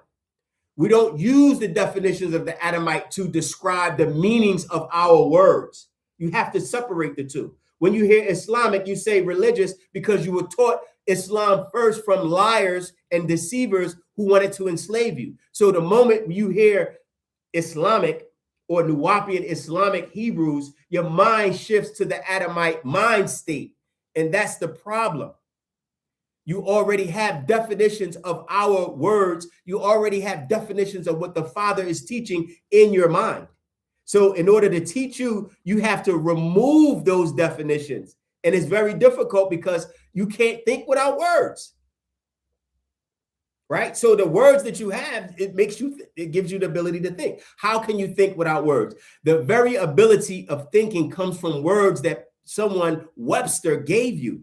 Now imagine your entire computer layout, which is your network, your brain, which is your motherboard, and Webster came and programmed it before your Nathar, your ancestors, were able to teach you. That's what you're dealing with. You have to acknowledge that in your system, in your data, whatever RAM or memory you have, the Mukasu, the Caucasoid, the Adamite already put his definitions there. So when the Arab already put his definitions of Islam there. The Hebrew Israelites, the Jews, have already put the definition of a Hebrew in your mind. Nubian or Nuwapian, the Adamite actually tried to defile the name and use it and placed it all over the internet in a negative connotation. So when you hear Nuwapian, it's already a meaning given to you from them. That's what has to be, that's where the shift has to take place. You have to be willing to stop using the definitions of the Adamite in order to define what God is telling us. God is not giving us his words based on what someone else is saying. So don't get caught up in, oh, we're going back to religion. Religious doctrines that the Adamite has given you is not what the Father is in reference to when he says you are a Hebrew. When he says you're a Hebrew, he's in reference to the fact that a certain group of Mesopotamian Chaldeans came into Africa and brought their seed. They crossed over into this land. And crossing over, they became Ibri. And what happened when they crossed over? They came into the seed of Africans through Hagar and gave birth to Ishmael. So when he says you are Hebrew, he's saying you are the seed of Ishmael. Some of you are, not everyone. You also are the seed of Nuwapians because you think as a new being, or should be, from the seed of the Egyptians and the Sudanese, who are all Nubians from Napata, right? From Nubawa, which is a messenger. If you remember what Nuwapian is, it's a being who gives a good message, the correct message, the right knowledge. So all of us, if you're giving the actual facts you're teaching, you are a Nuwapian by mind of reasoning, because you're reasoning the intellect to give information to a race that has been given beliefs for 6,000 years. So we're not going back to religion. The point I'm making is when you ask the question about the question there, right? It was the Father. I made reference to the Father saying that he has a difficult time with teaching human beings because they already, as he's talking,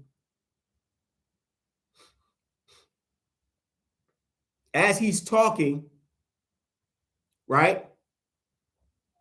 I don't know if people are answering the questions, or people having. I'm confused in the chat because some people are asking questions. I'm thinking they're asking me, but they're having other conversations, which is fine. But he said, I'm gonna go back what the Father said. As he's talking, what happens is this. He says there's definitions of what I'm saying that's going on in your head. So as I'm talking to you, this is the Father said. He says, as I'm speaking to you, that you have your own meanings of what I'm saying. And that's why so many there's a confusion amongst the family, amongst the tribe, amongst the nation, because they haven't learned how to identify what they are meaning and from what the Father is saying. What the Father is saying is not what Negroes is talking about. They just run up ahead and appear that they have an idea. Oh, this is what Baba means. See, we're going back to religion. So I thought we wasn't religious. Who said that? Who said we're going back to religion because you heard Islamic? The only way you feel we're going back to religion, if Islam is mentioned, is if you were taught by Arabs who are religious and gave you the religious definition of Islam. The only way you think that Hebrew is a religious term, if you identify with the Jews and the deceivers, right? That says many of who call themselves Jews are synagogues of Satan, right? You're going back to his definition. He never introduced Hebrew as a religious word. He introduced it always as an action of transversing or migrating to a particular area. He never used Islamic as a religious term based on what the Arabs taught. He always taught Islam from the word salama, which means peace. And when you are in the state of Nuwapu, in the state of Nuwapia, as a new being, you are at peace because you found peace with your deities and your ancestors. So you can be Islamic in a sense of, because our nation is comprised of all religious people from all walks of life. Just because you're advanced in Wu Sabat and understand right knowledge and understand the doctrine in a way that may be more articulate and more advanced than others, doesn't mean you can leave them behind. As a nation, the Father is saying that there's many people that will be coming over. We're getting emails and inquiries every day from people who like, man, I just stepped out of Christianity. There's a brother here that just stepped out of Shiite Islam. They have they're not as learned. The Father's been teaching for 50 years. So people that are coming into our nation and understanding what's taking place, you have to be compassionate in where their mind is in order to address the religious doctrines that they have been taught. So you have to go back and reiterate certain schools, because a true nation is religious tolerant. You accept a person that may be a Muslim. You may have the Nation of Islam that comes over into our nation.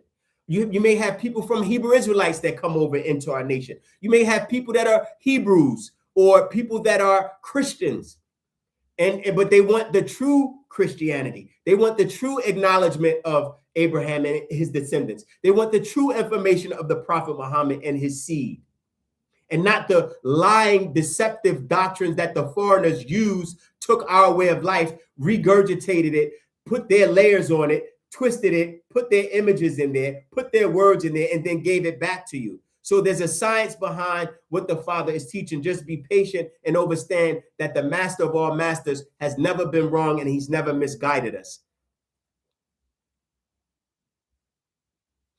Yeah, so let's move forward. Any questions? How long have we been on? For some time, huh? I appreciate that. Appreciate the support. When you support these type of donate, that's my brother from Houston. I appreciate that, my brother. I care. Tower Tech. Let me give you some love there. Yes, so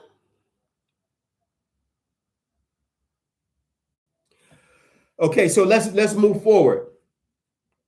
Where were we? Oh, we were with the definition of being an atom. So Tefnatat, we went through that. So these are your 8 Agduad and Ennead that we discussed. Now, what the Father explains, what he says is that, let's read some of this so we can understand what he's speaking of right? When he speaks about, when he says how this planet or this sun came into existence. Though the question is asked, the question that the Father asks about the circle and the square, right? This is, I don't want to, please let me know if it appears, because I don't hear myself, so I don't know if I sound like I'm all over the place. It's because we pulling from various sources that the Father, it's impossible to articulate everything he's written in these massive amount of publications all in one lecture. That's why our lectures are sometimes 3 hours long, because there's really no way that we can condense it and put it in, but it has to be relayed in an orderly fashion. I appreciate that. I love your channel too. Okay, I appreciate you all. I just want to be clear. So let's kind of bring it back to where we can understand when this sun, our sun in the solar system, began its life, right? And the time frame that the Father explains that it began life. Because what was ironic is this: the time frame by which we want to say 93 billion or whatever amount of time is only existing with when you have two bodies to measure. In order to have time, you have to have a record of a belt of units by which the time is recorded. Meaning there's minutes, there's seconds, eliminating, they don't have the first, seconds, right? Minutes, hours. You only can log that with a body by which you exist on that will actually have a movement to record. So time is actually the movements recorded of planetary bodies, wherever they are within the universes, within the multiverses. Different beings log time based on their environment, their solar system, their universe, their galaxy, wherever they are. You will have many different records of time. You're locked in a time of the planet Earth, 24 hours, 365 days that you revolve around the planet of the sun, right? If you were on another planet like Mercury, your time will be logged 88 days for actually around the sun. It goes around the sun 88 days. Actually, about 3 months is a year on Mercury. Look it up. So the time by which you say a year depends on where you are. That's why you have to be precise. And when you say in the beginning of a specific time, what time are you talking about? Pluto's time, Mercury's time, Mars time, Orion's belt. What time are you in reference to? And what sun are you making reference to? So coming from other worlds, when the Father comes, or these beings come to this planet, they've already recorded time zones from where they existed. They already have a record of their existence that could be billions of years before your Earth. So they seem older. They are older, not seem older. They are older and ancient than you, because their zero time reference of creation is billions of years before yours. So their advancement has taken billions of years more than yours. So when they're now able to come to your planet with this technology that existed billions of years ago in their time frame, and they bring it here, they appear to be gods to you.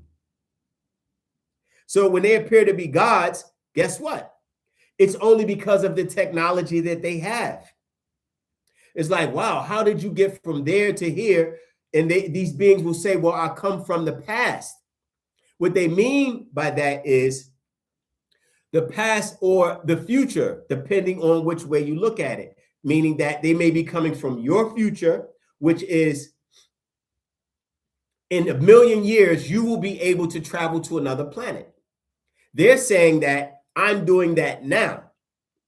You will be doing that in the future. So I'm coming from your future. I'm bringing technology from your future. And then when these beings come and give you this technology and you record it, you're recording the future. So when you read these books, you say, oh, this is a prophecy. You say, oh, they prophesied about what would take place in the book of Revelations. It's not that they prophesized. It's that they already have the records of what is to take place because they've already experienced and recorded what is to take place in the Akasha records, in the galaxies or the planets by which they come from. They already have it recorded. You are limited in your existence, so you only can go a specific direction based on the behaviors that are taking place on the planet. Whatever you're doing on the planet, 100 years, scientists will know if human beings keep doing that, this is what happened in 100 years. Is that prophecy, or is that scientific data being analyzed to confirm the outcome, the logging the various outcomes to the only a specific space? Or let's say that variables, that's the word I'm looking for. There's only a certain amount of variables that can produce this particular outcome. The same thing with chess. In order, certain moves in chess, there's a certain amount of variables that get you to a checkmate. And you will eliminate the other variables. Well, it's the same thing with human behavior. You only do a certain amount of things in a specific space, time zone, because your creators bred you in that specific way. So these beings are able to tell you, look, in such and such time, this is what's happening. This is what and then they bring technology and introduce it, evil extraterrestrials. Some of them, most of them, introduce this technology for the destruction of certain races. I'm just keep it plain. The Adamite race is being given technologies and things that's being introduced to them so they can be destroyed and eliminated off the planet. The same way you feed certain populating fish in a specific river, they'll feed them a certain food that will eliminate them, right? Even though it appears to be good. Hey, they're feeding me. Hey, they're giving us technology. Hey, they're giving us AI, right? And you give them this food, this fish, a food, hey, they're feeding us, and then it kills them off. It's the same process. So there's a fit order in how things are done on this planet, and how the time span of these beings who are extraterrestrial and are supreme come in and out of this Earth's atmosphere. Well, the existence of time is the same way. So there's various time belts that exist. Pluto, Mars, they all are in specific time belts. So the Father says, the Father speaks about the time belt of Earth. The Son has a certain 93. The time frame he uses, right? It's about, let me give you the exact amount of years.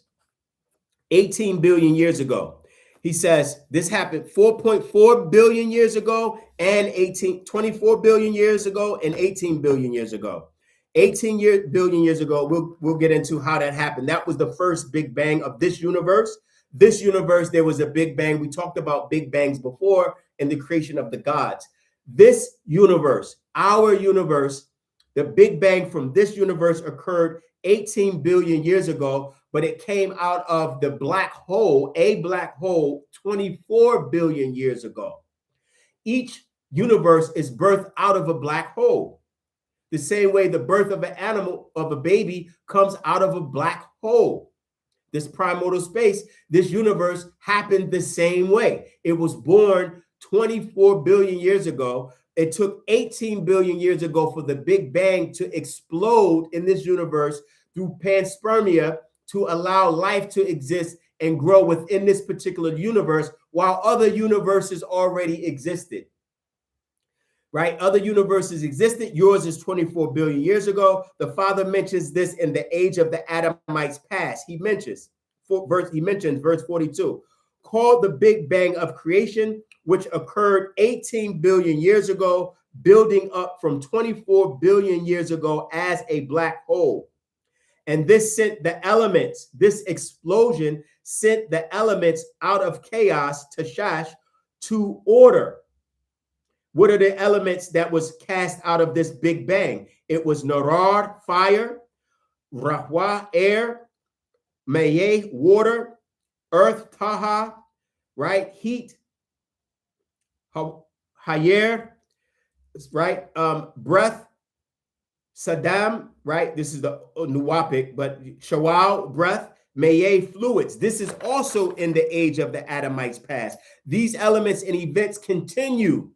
And in that continuation, all of this is from the chain of events from happened 24 billion years ago, this black hole. And then there's a original older Big Bang that happened 76 trillion years ago, which we haven't even gotten into. That's probably going to be another episode that took place. And the Father mentions this in the Gateway. He says the events termed as the Big Bang describes Atum, the creator, Nathar, overseer of ancient Egypt, whom with his counterpart Nith hand as his out of the primordial waters, out of space, came liquid gold.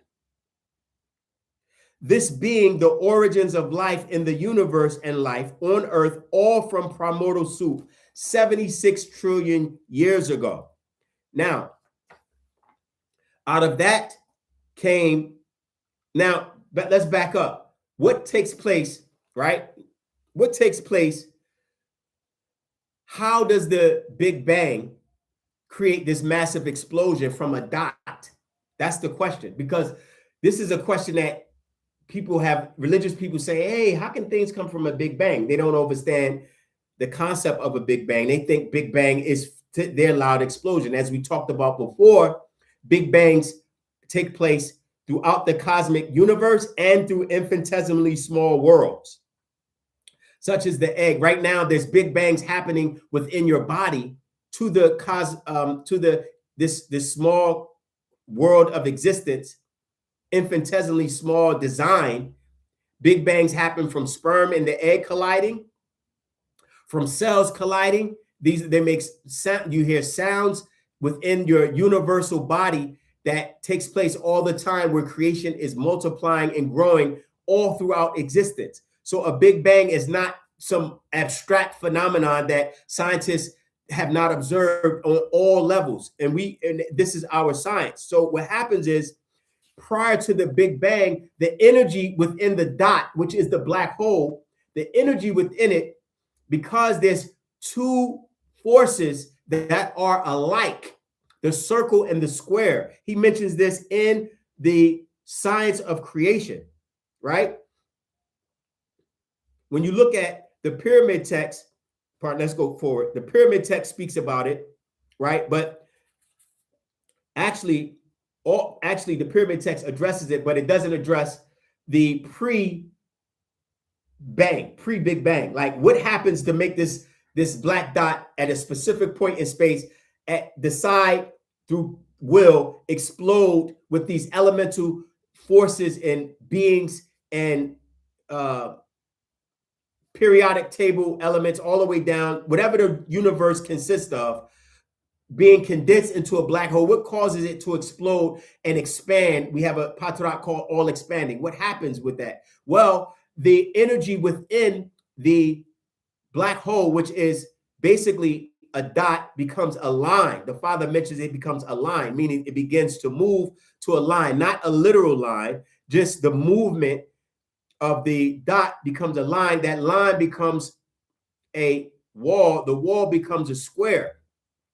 A square has 360 degrees in it, right? The reason why it has it, because you have 4 90-degree angles.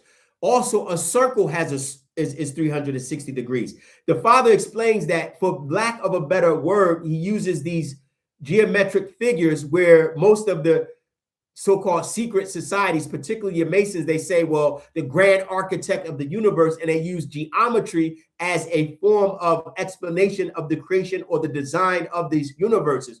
Well, these symbols, the geometric shape of the circle, the geometric shape of the square, are equivalent. And because they're equivalent, they have the same force. And what happens when two forces of the same energy, they begin to repel?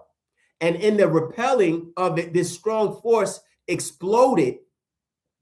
And in that explosion, created this large Big Bang, where all of the existence of these periodic tables or periodic elements from elemental beings from the etheric world, right, created the material world through that black dot. because that's a portal between the other side and this side, the etheric side and the element side. So there's a portal hole that takes place that you enter into on the other side of hydrogen when things begin to reverse spin. The same thing we talked about in Malachi Z, the reverse spin that allows you to become invisible, that goes into this exotic matter that the a technology, or say extraterrestrials, use to travel intergalactically.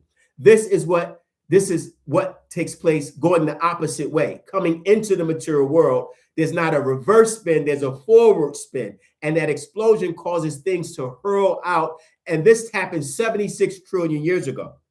And these beings that we're in reference to, the Enneads, existed in various air pockets of 9 spheres of etheric energy. This happens within Pa'ut, the all. Everything happens within all. Nothing happens outside of all. The Big Bang didn't create all. The Big Bang or a Big Bang happened within all. Well, what is the all? The all is everything that is and everything that you can't explain that is. Alive, dead, existing, non-existent. Pardon me, let me back up. There's no such thing as non-existent. Non-existent, and you can't have non-existent. Non-existence is, you can't think of non-existence because the thing you're thinking, if you think of non-existence, you have a thought, that thought exists. So non-existence is an oxymoron. It doesn't, just wipe that out your mind, right? But existence within Pa'ut is the best description that the Father can give you while you're trapped in person, place, and thing, to explain the abodes of these beings prior to the material world's manifestation. I hope that's clear. Yes, you have to learn this to travel.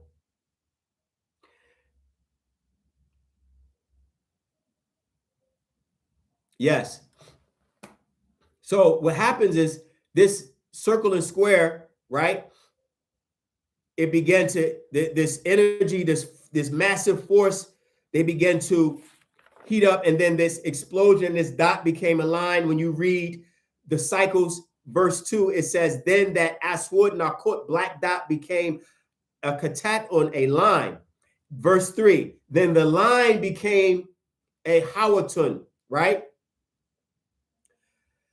And 4, and the pahawat, the wall, became a square. So the science of creation covered this in 1980. Now, the beginning of existence, by using the science of the circle and square, the Father explains that it was performed. He took the infinite, which is the infinite, and formed a circle. Infinite is a line, goes infinite through eternity, right? Because there's no ending to Pa'ut. Is right now it's difficult to comprehend, no ending to something, but this is the science of Wusabat, right? The circle turned right inside out. The square was producing a state of emptiness, and then this void, right? This void and dark space area was created, calling it boho and toho. This is what's in the science of creation. So they began to repelling. Now, from that repelling, or the energy force, the sun was born out of that. The force of that black dot birthed the sun. And these two forces began to collide. This hydrogen, 2 hydrogen atoms. In order to make the helium, they both were female. And this is why the female was first, even on the atomic level and the atomic structure, or the elemental atomic world. This is what took place. Verse 53, the Father mentions this in the Master Secrets dimensional link. What does he say? He says, and being that H1 and H2 are both feminine, let me go to 52 first. He says, and to get to gold, which is AU atomic 79, it takes a lot of breeding. He says further,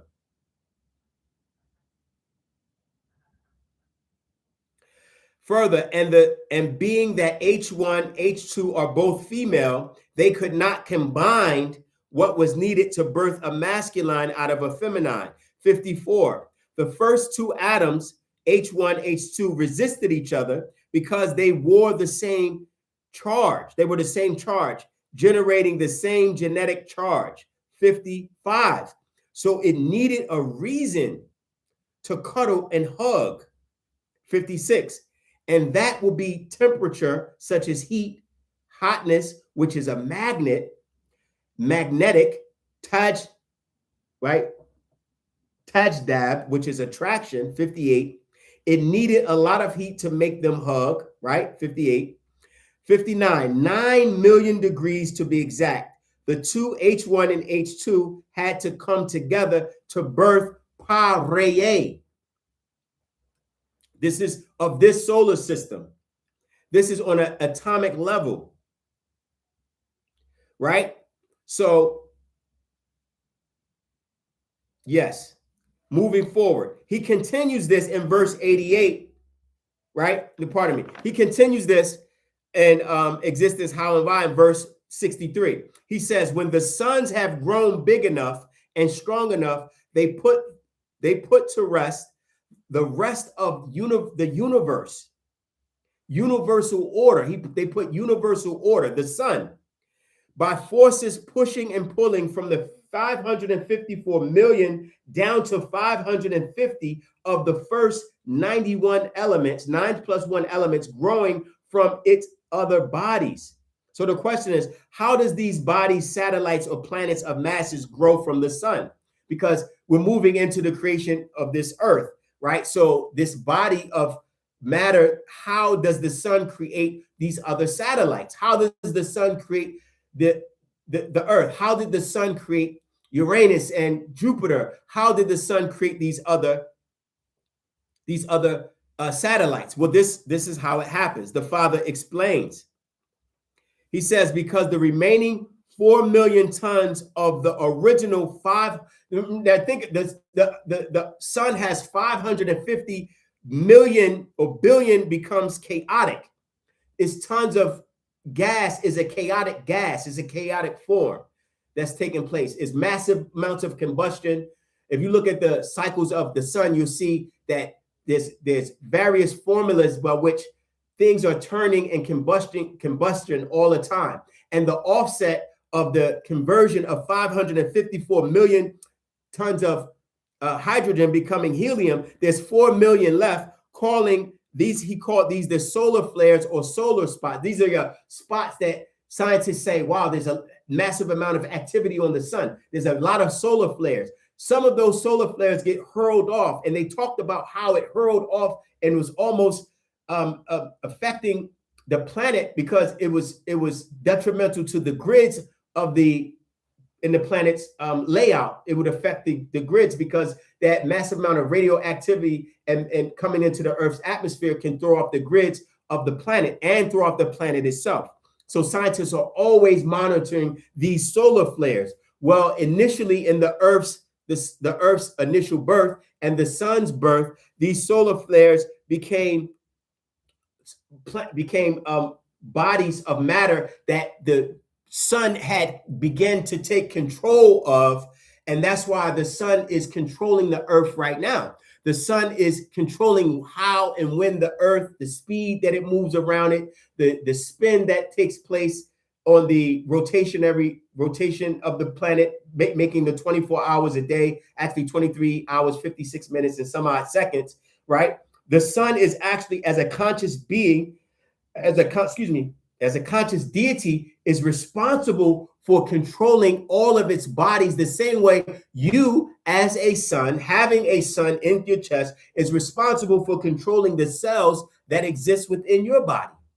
And that's the mind you have. If you acknowledge you have that control, this is how you heal yourself. This is how you tell your body what you want it to do. This is how you tell your body to remain healthy, and you commit to the actions to keep it in order and in line. The sun does the same thing. This is why you are a sun being, referred to the Melaninite children, which our Father wrote, that speaks about that. So he says that the sun the sun does this. It puts matter in order by forming a magnetic core. So it forms a magnetic core within the earth. The earth has a sun in it. This is where they get the story of Shambhala and Argatha, where they say there's a sun within the center of the planet. That same sun, it was the sun that, or the heat that was trapped within the center of the planet from when the earth had cooled down. Sometimes you have to, right, when you look at fires and they say a house is burning or charcoal again, because he makes reference to the earth as a piece of charcoal, that the core, they say you have to, they call it embers or embers, right? You have to, firefighters will tell you, you have to dig inside of the charcoal because there's embers, there'll be a fire inside of it that can re-spark the fire. This happened with the sun. It's all a part of natural nature. So he mentions this, the planet, and the planet that's responsible for having life, then that sun will create, give it, it will loosen its attraction from that matter, meaning it will allow it to settle inside of the etheric gravitational pull of the sun, and then allow life to exist on that planet, the one chosen for life, like your planet was chosen for life.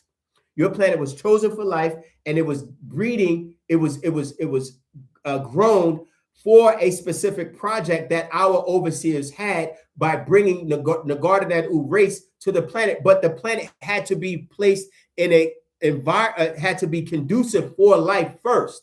And this was the process. The Father moves forward in verse 71. He says, planets grow until all matter in its immediate area has been formed into an orb.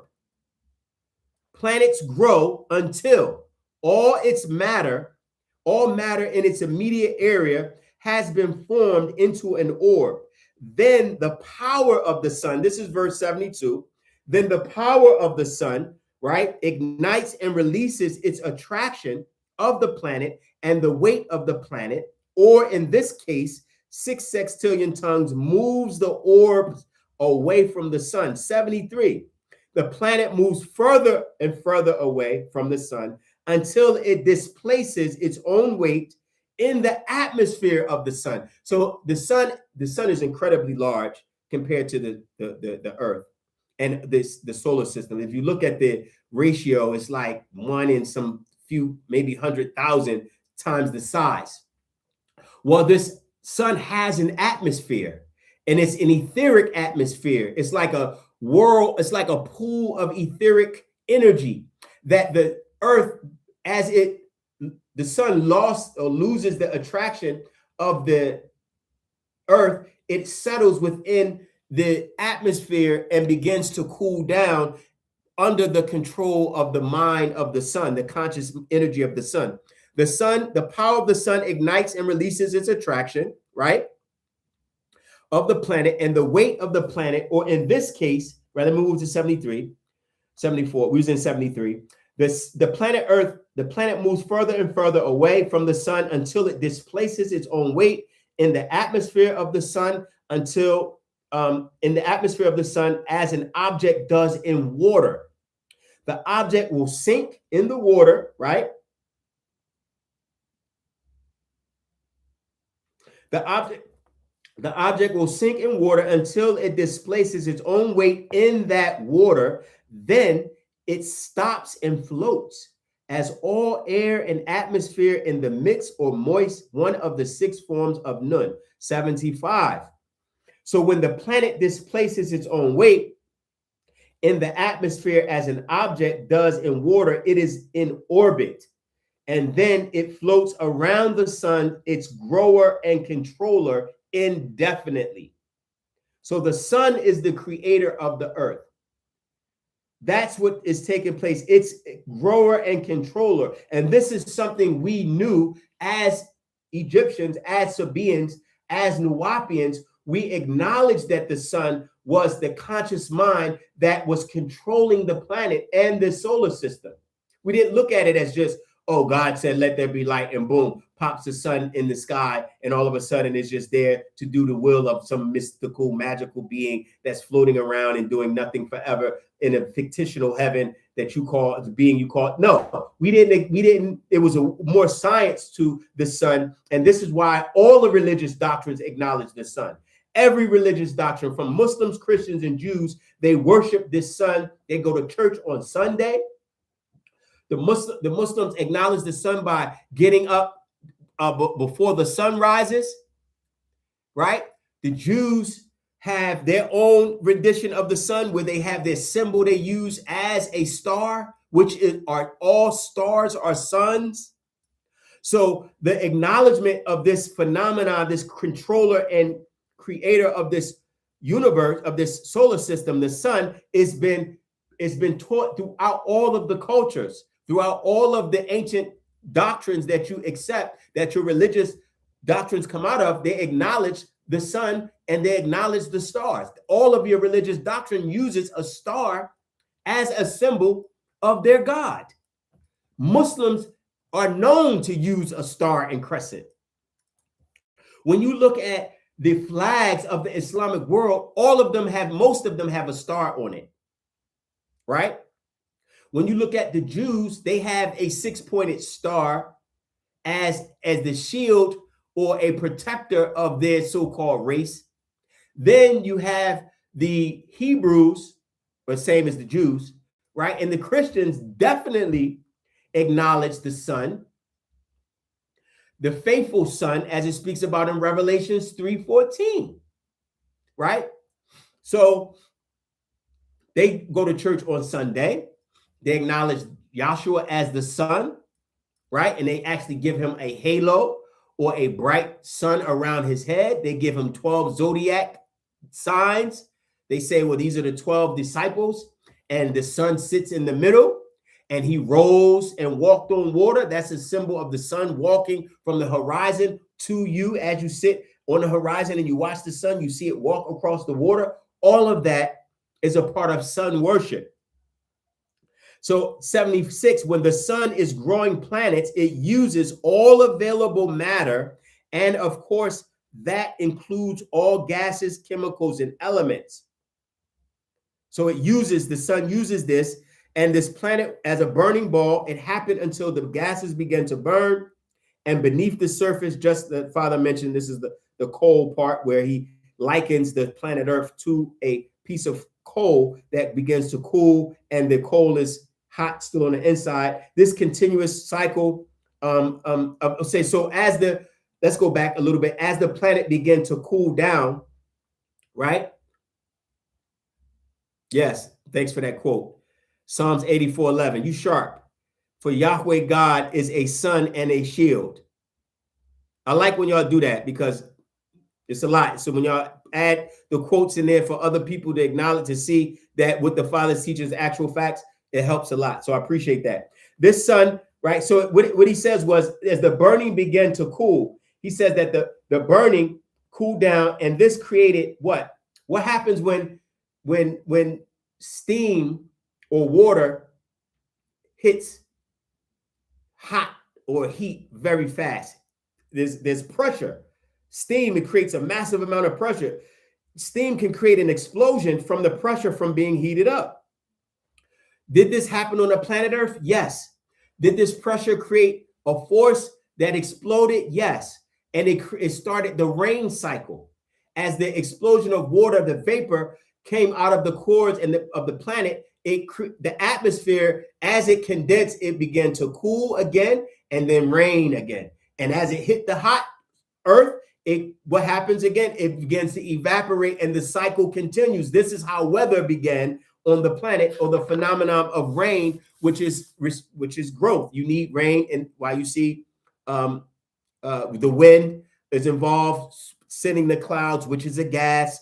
All of it happened primordial existence of Genesis, existence of all of your religious doctrines. This is your spiritual science and story of creation. And when this planet began to cool, it left cracks within the atmosphere and cracks within the surface. And as the water began to water rained down on the planet, the cracks within the earth, the water filled those cracks, creating your oceans, creating your rivers, creating your rivers, creating your lakes, right? And other water bodies on the planet. So this is why this planet is 75% water, because the atmosphere condensed and the water began to fill the cracks of this new body of burning, formless earth for Tanun. And from this point of the cycle of creation, the stage was set for our heavenly deities or beings to come to this planet and seed it and begin life on the planet. This happened 4.5 billion years ago. That's why they say, well, human beings, Africans was on the planet for millions of years. This is all a part of your creation story. When you go down to verse 98,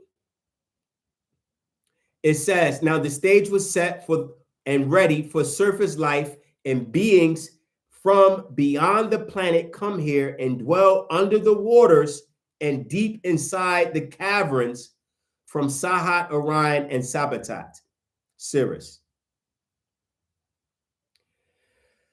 Okay, I hope that it was clear. I know you may have to go over this. I know it's new information. The Father, some of you all have never heard this information.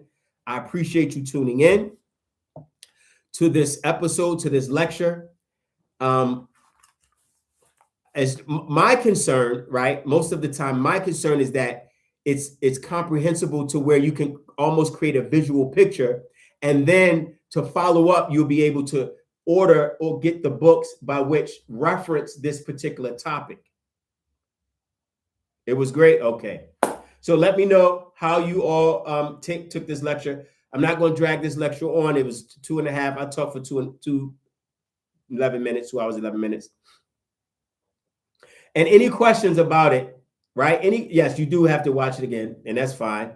Any questions, Tawatek, strength back to you. Any questions you have, please just email, put it in the comments, and I'll get back to you. This is not a one lecture topic. My concern sometimes is making sure that new individuals who are just coming into Wusabat and learning, as well as those who have been around for some time, is clear on both ends of the spectrum, where I'm not trying to be so deep. The Father is not so deep that he loses the average layman. That's the beauty of the Father. He considers everybody in their stage of development and doctrine. There's no person coming in that's more righteous than the other because you've been around 15 years, you've been around 15 minutes. That makes you more righteous than that person. It doesn't work that way, because there's people right now that are grabbing the doctrine. There's a sister they're reading the Patarak and Actual Facts on her channel. So I appreciate that. I need you all's feedback so I can perfect the lectures for you all to make sure you get the most value out of it. Because some of you do, I know you don't have the time to read and the time to grab some of the information in the books and things, because you're using, you're just surviving in the world. Everyone has schedules and doing certain things that your time doesn't mesh up and to apply to studying all the time. And so my concern is to make sure that you're able to get as much as you can from a specific lecture, from the Patarak and Actual Facts that the Father has written, as much as you can in a lecture, and then we can make sure that we grow together. And then in a few more lectures, we'll probably come back to this doctrine, this lecture or this topic, and rehash.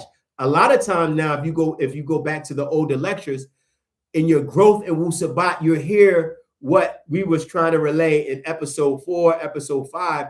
You hear it differently. When you hear what the Father is saying differently, even in a few years, you may go back and be like, wow, I see it happens. This is just how he works, because Wusabat grows you. It's a growing. He is the Son of Righteousness. So he's growing you into this doctrine. You're not being converted. Don't think of we out to convert you, put you in water, you come out, you are a Nuwapian. That's just not how that works. You have to grow into this doctrine, and it takes time, it takes application. So yes, let's deal with some questions. Okay. Okay, so my light went out. I've been talking for some time. I hope I'm still clear. You see that? I'm wearing my shawl today. What is a galaxy? A galaxy is, okay, let's get to a galaxy is a body or system of billions of stars, billions of planets, billions of other planetary bodies and satellites that exist, right? That is moving as a body in a particular orbit around the universe. So you have planets that revolve around the sun.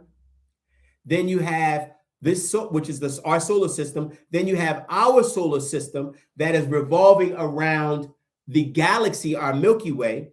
And then you have a Milky Way that is revolving or revolving, yes, not rotating, revolving around this larger Milky Way body. And it takes a few light years for it to make one revolution. And then even this, it gets, the cosmos is on such a granular scale that the Milky Way also, galaxies are revolving around the nucleus of the universe. And then the universe also is revolving around a larger body of multiverses. And then you have the omniverse, which the Father hasn't got into the omniverse quite yet. So it's omniverse, dual verse. I forgot that. There's a dual verse, there's a multiverse, and there's a universe. So that's a whole, yes, the channel's Soul Sister Psychic. Yeah. Miss Tawana, sorry. My eyesight is, this font is so, Miss Tawana. Yes, that the sister that's reading the actual facts in Patarak there. Okay, so what is the galaxy? Yes, I hope I answered that. It's not, but now with each galaxies, there's parallel worlds that, let me give you a perfect explanation, the best way that I can, that I heard it. The Baba gave the perfect explanation. I'm just going to try to repeat it. Right? He says, think of the galaxy as a bubble, right? In a bubble, and then other galaxies that touch the rim of galaxies, because they're spinning at such a high speed. Someone look up how fast does this solar system revolve around the Milky Way. Just put in that speed. And when you get the speed of the Milky Way, our galaxy revolving around the universe, the speed is incredibly fast. What happens when it collides or touches the edge of another universe spinning in the right direction, the opposite direction? At the point where they touch, and we went over before, the point where they touch, you see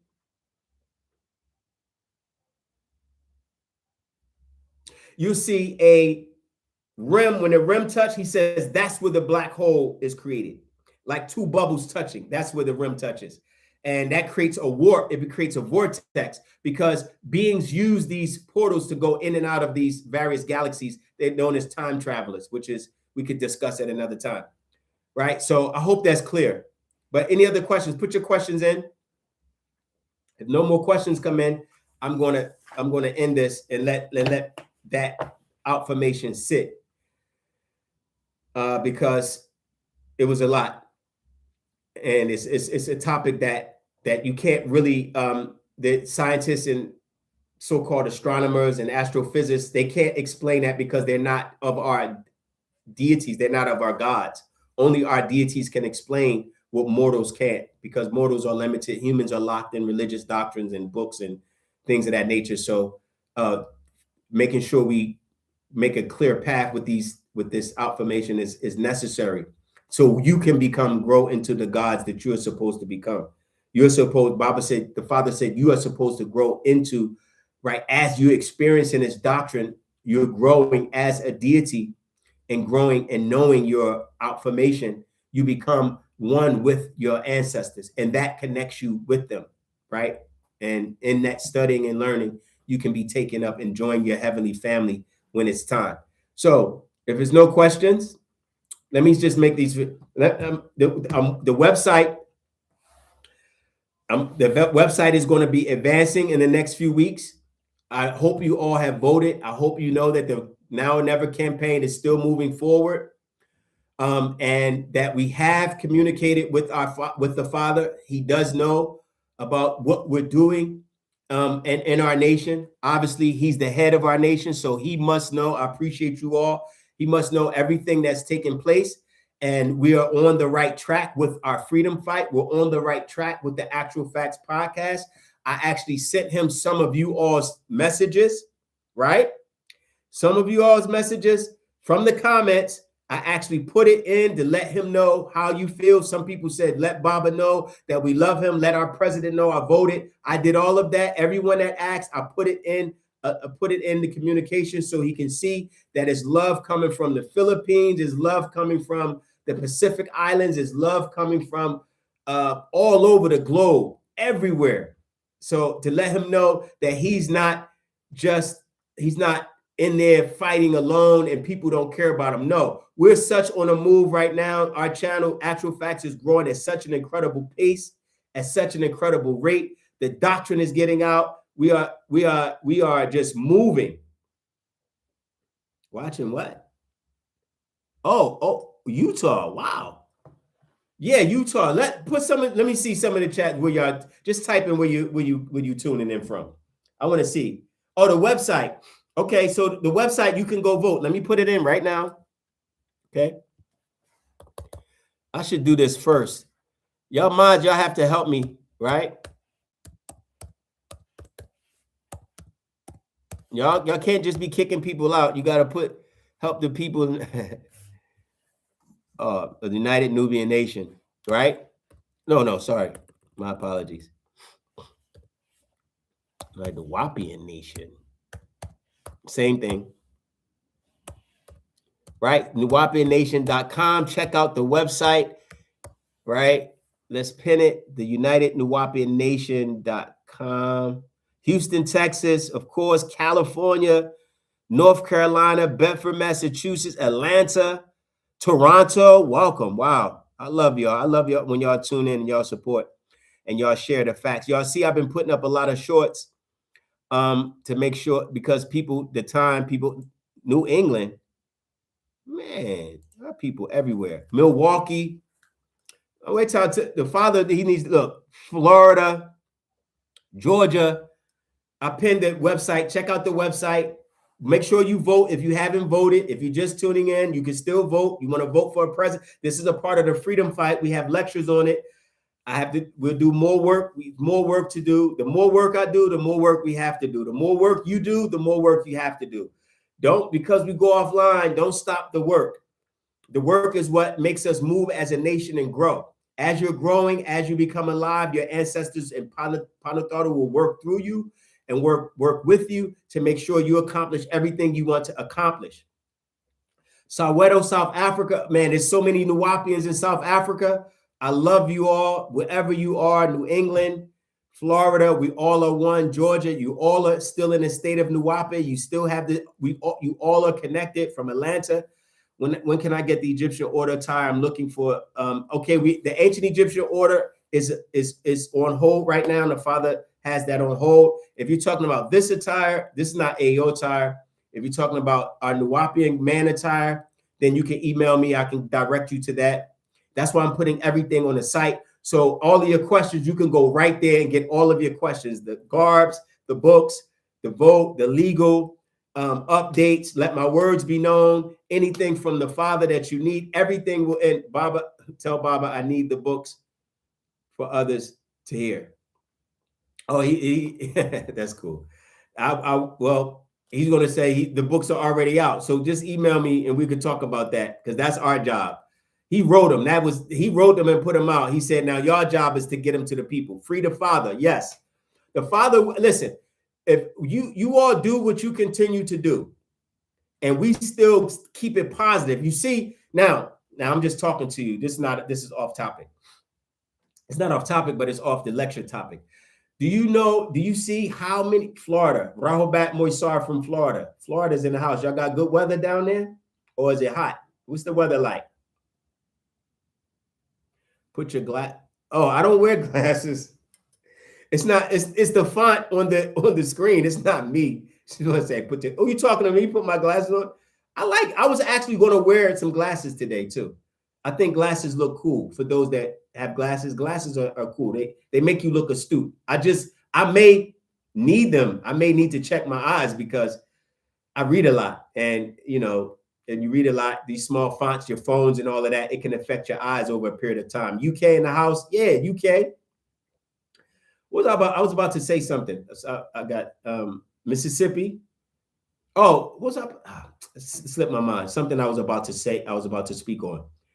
Well, I was saying that, okay, I'll let it go.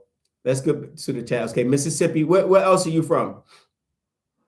Any Brazil, Australia. Wow, I know that Brazil. I know Australia. We've communicated before. So yeah, the website. Everything is going to be on the site. Everything from voting to becoming a Nuwaubian national. You can actually join. You want to be a Nuwaubian, you can join, put in an application. You may not, now if you don't get a response email, that's because once the site is fully automated, you'll get your email response, you'll get your certificate, you'll be able to get your IDs, you'll be able to upload a picture, and you can actually order your IDs from the website. These are official national identification with security, the top of the line security technology that's available to identify you as a Nuwaubian national. This is needed.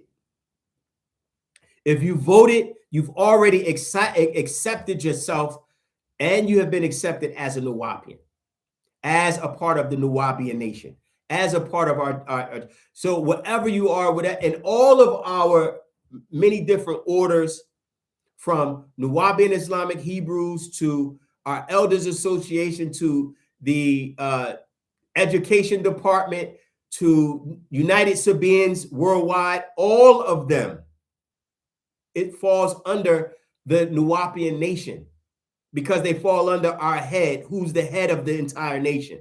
He's the head of the nation, no one else. No one is running anything. No one is coming after to do anything, none of that. He is the head, and he will remain the head until further notice. But until then, he's going to be, God is always who he is, always in control.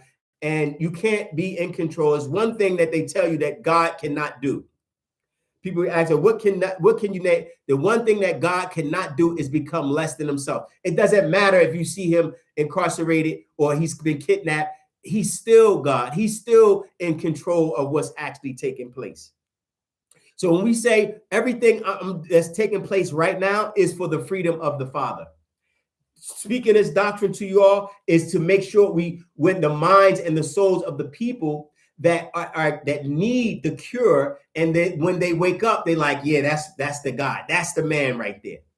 Dr. Malachi Z, we know that the case was fabricated. We know that the people lied. I did an entire lecture on the conspiracy against Dr. Malachi Z and the tribe in our nation and how they wanted the land. It ain't have nothing to do with the charges. So just make sure that you continue to do work. Don't deviate. Don't allow people to tell you how close they are to the Father, how they did this 10 years ago and this and that. That doesn't work in this day and time. Because with they're trying to place themselves in front of the Father, we're here to lead you to the Father. Right? That's why we speak from the actual facts. The verses come from the actual facts. I reiterate this and I'll say it again. That we have one head that has been sent to teach and came down to incarnate for his spiritual sons and daughters. And as long as you focus on that and you focus on his freedom and you do whatever you can to get the word out, you're doing your job. Some people email, I don't feel like I'm doing enough. You're doing enough the moment you share this message.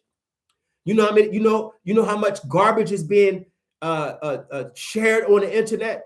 people with lies and gossip, all of these things, people are getting millions of views, channels are growing incredible. Now all of that is slowing up. You see a lot of people, the slanderers are, right? What happened to the slanderers?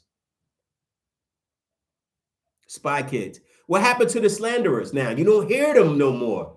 They've fallen away because it's like, wow, this doctrine is powerful. It's reaching people around the world. You don't hear, where are they? We're all the talkers now. We're all the people that were speaking negative and speaking against our nation and speaking against myself and speaking against and slandering the Father. You don't hear it anymore because they can't touch what he's teaching. They realize the facts sit with us, and that's what we're going to maintain. So maintain the positivity. Make sure you share, subscribe, right? That's how we grow. Before you know it, we're going to be on our land, even if we have to do it ourselves. Because the devil can't stop us. He can't stop us, and he won't stop us, right? So we're going to make sure the website is tagged. You see the website right there? Share the website. Oh, you saying other people. Nasat Akar Nuntat Reye Patah. I like that. Oh, I'm going to put the name book up too. A lot of people, yeah, we are separated. It starts with separating your mind. You have separated your mind first from the outsiders. Yes, we are. You see the mentality? The mentality, people, Baba, the Father said people will regress while you progress. When you see people's mentalities, they don't have anything to speak about. They only have negativity to speak about because they think it sells. They fell into the devil's trap, thinking slander and negativity and evil and vile words and speaking out against your own people. They think it sells. And the moment they do that, they fall off a cliff. Look at the people who've been slandering. Look at the people who's been lying and creating a whole, right? They fall off a cliff because Panataro is not allowing people to disrupt what we're doing right now. They're not allowing them to disrupt this positive energy, this flow that we have.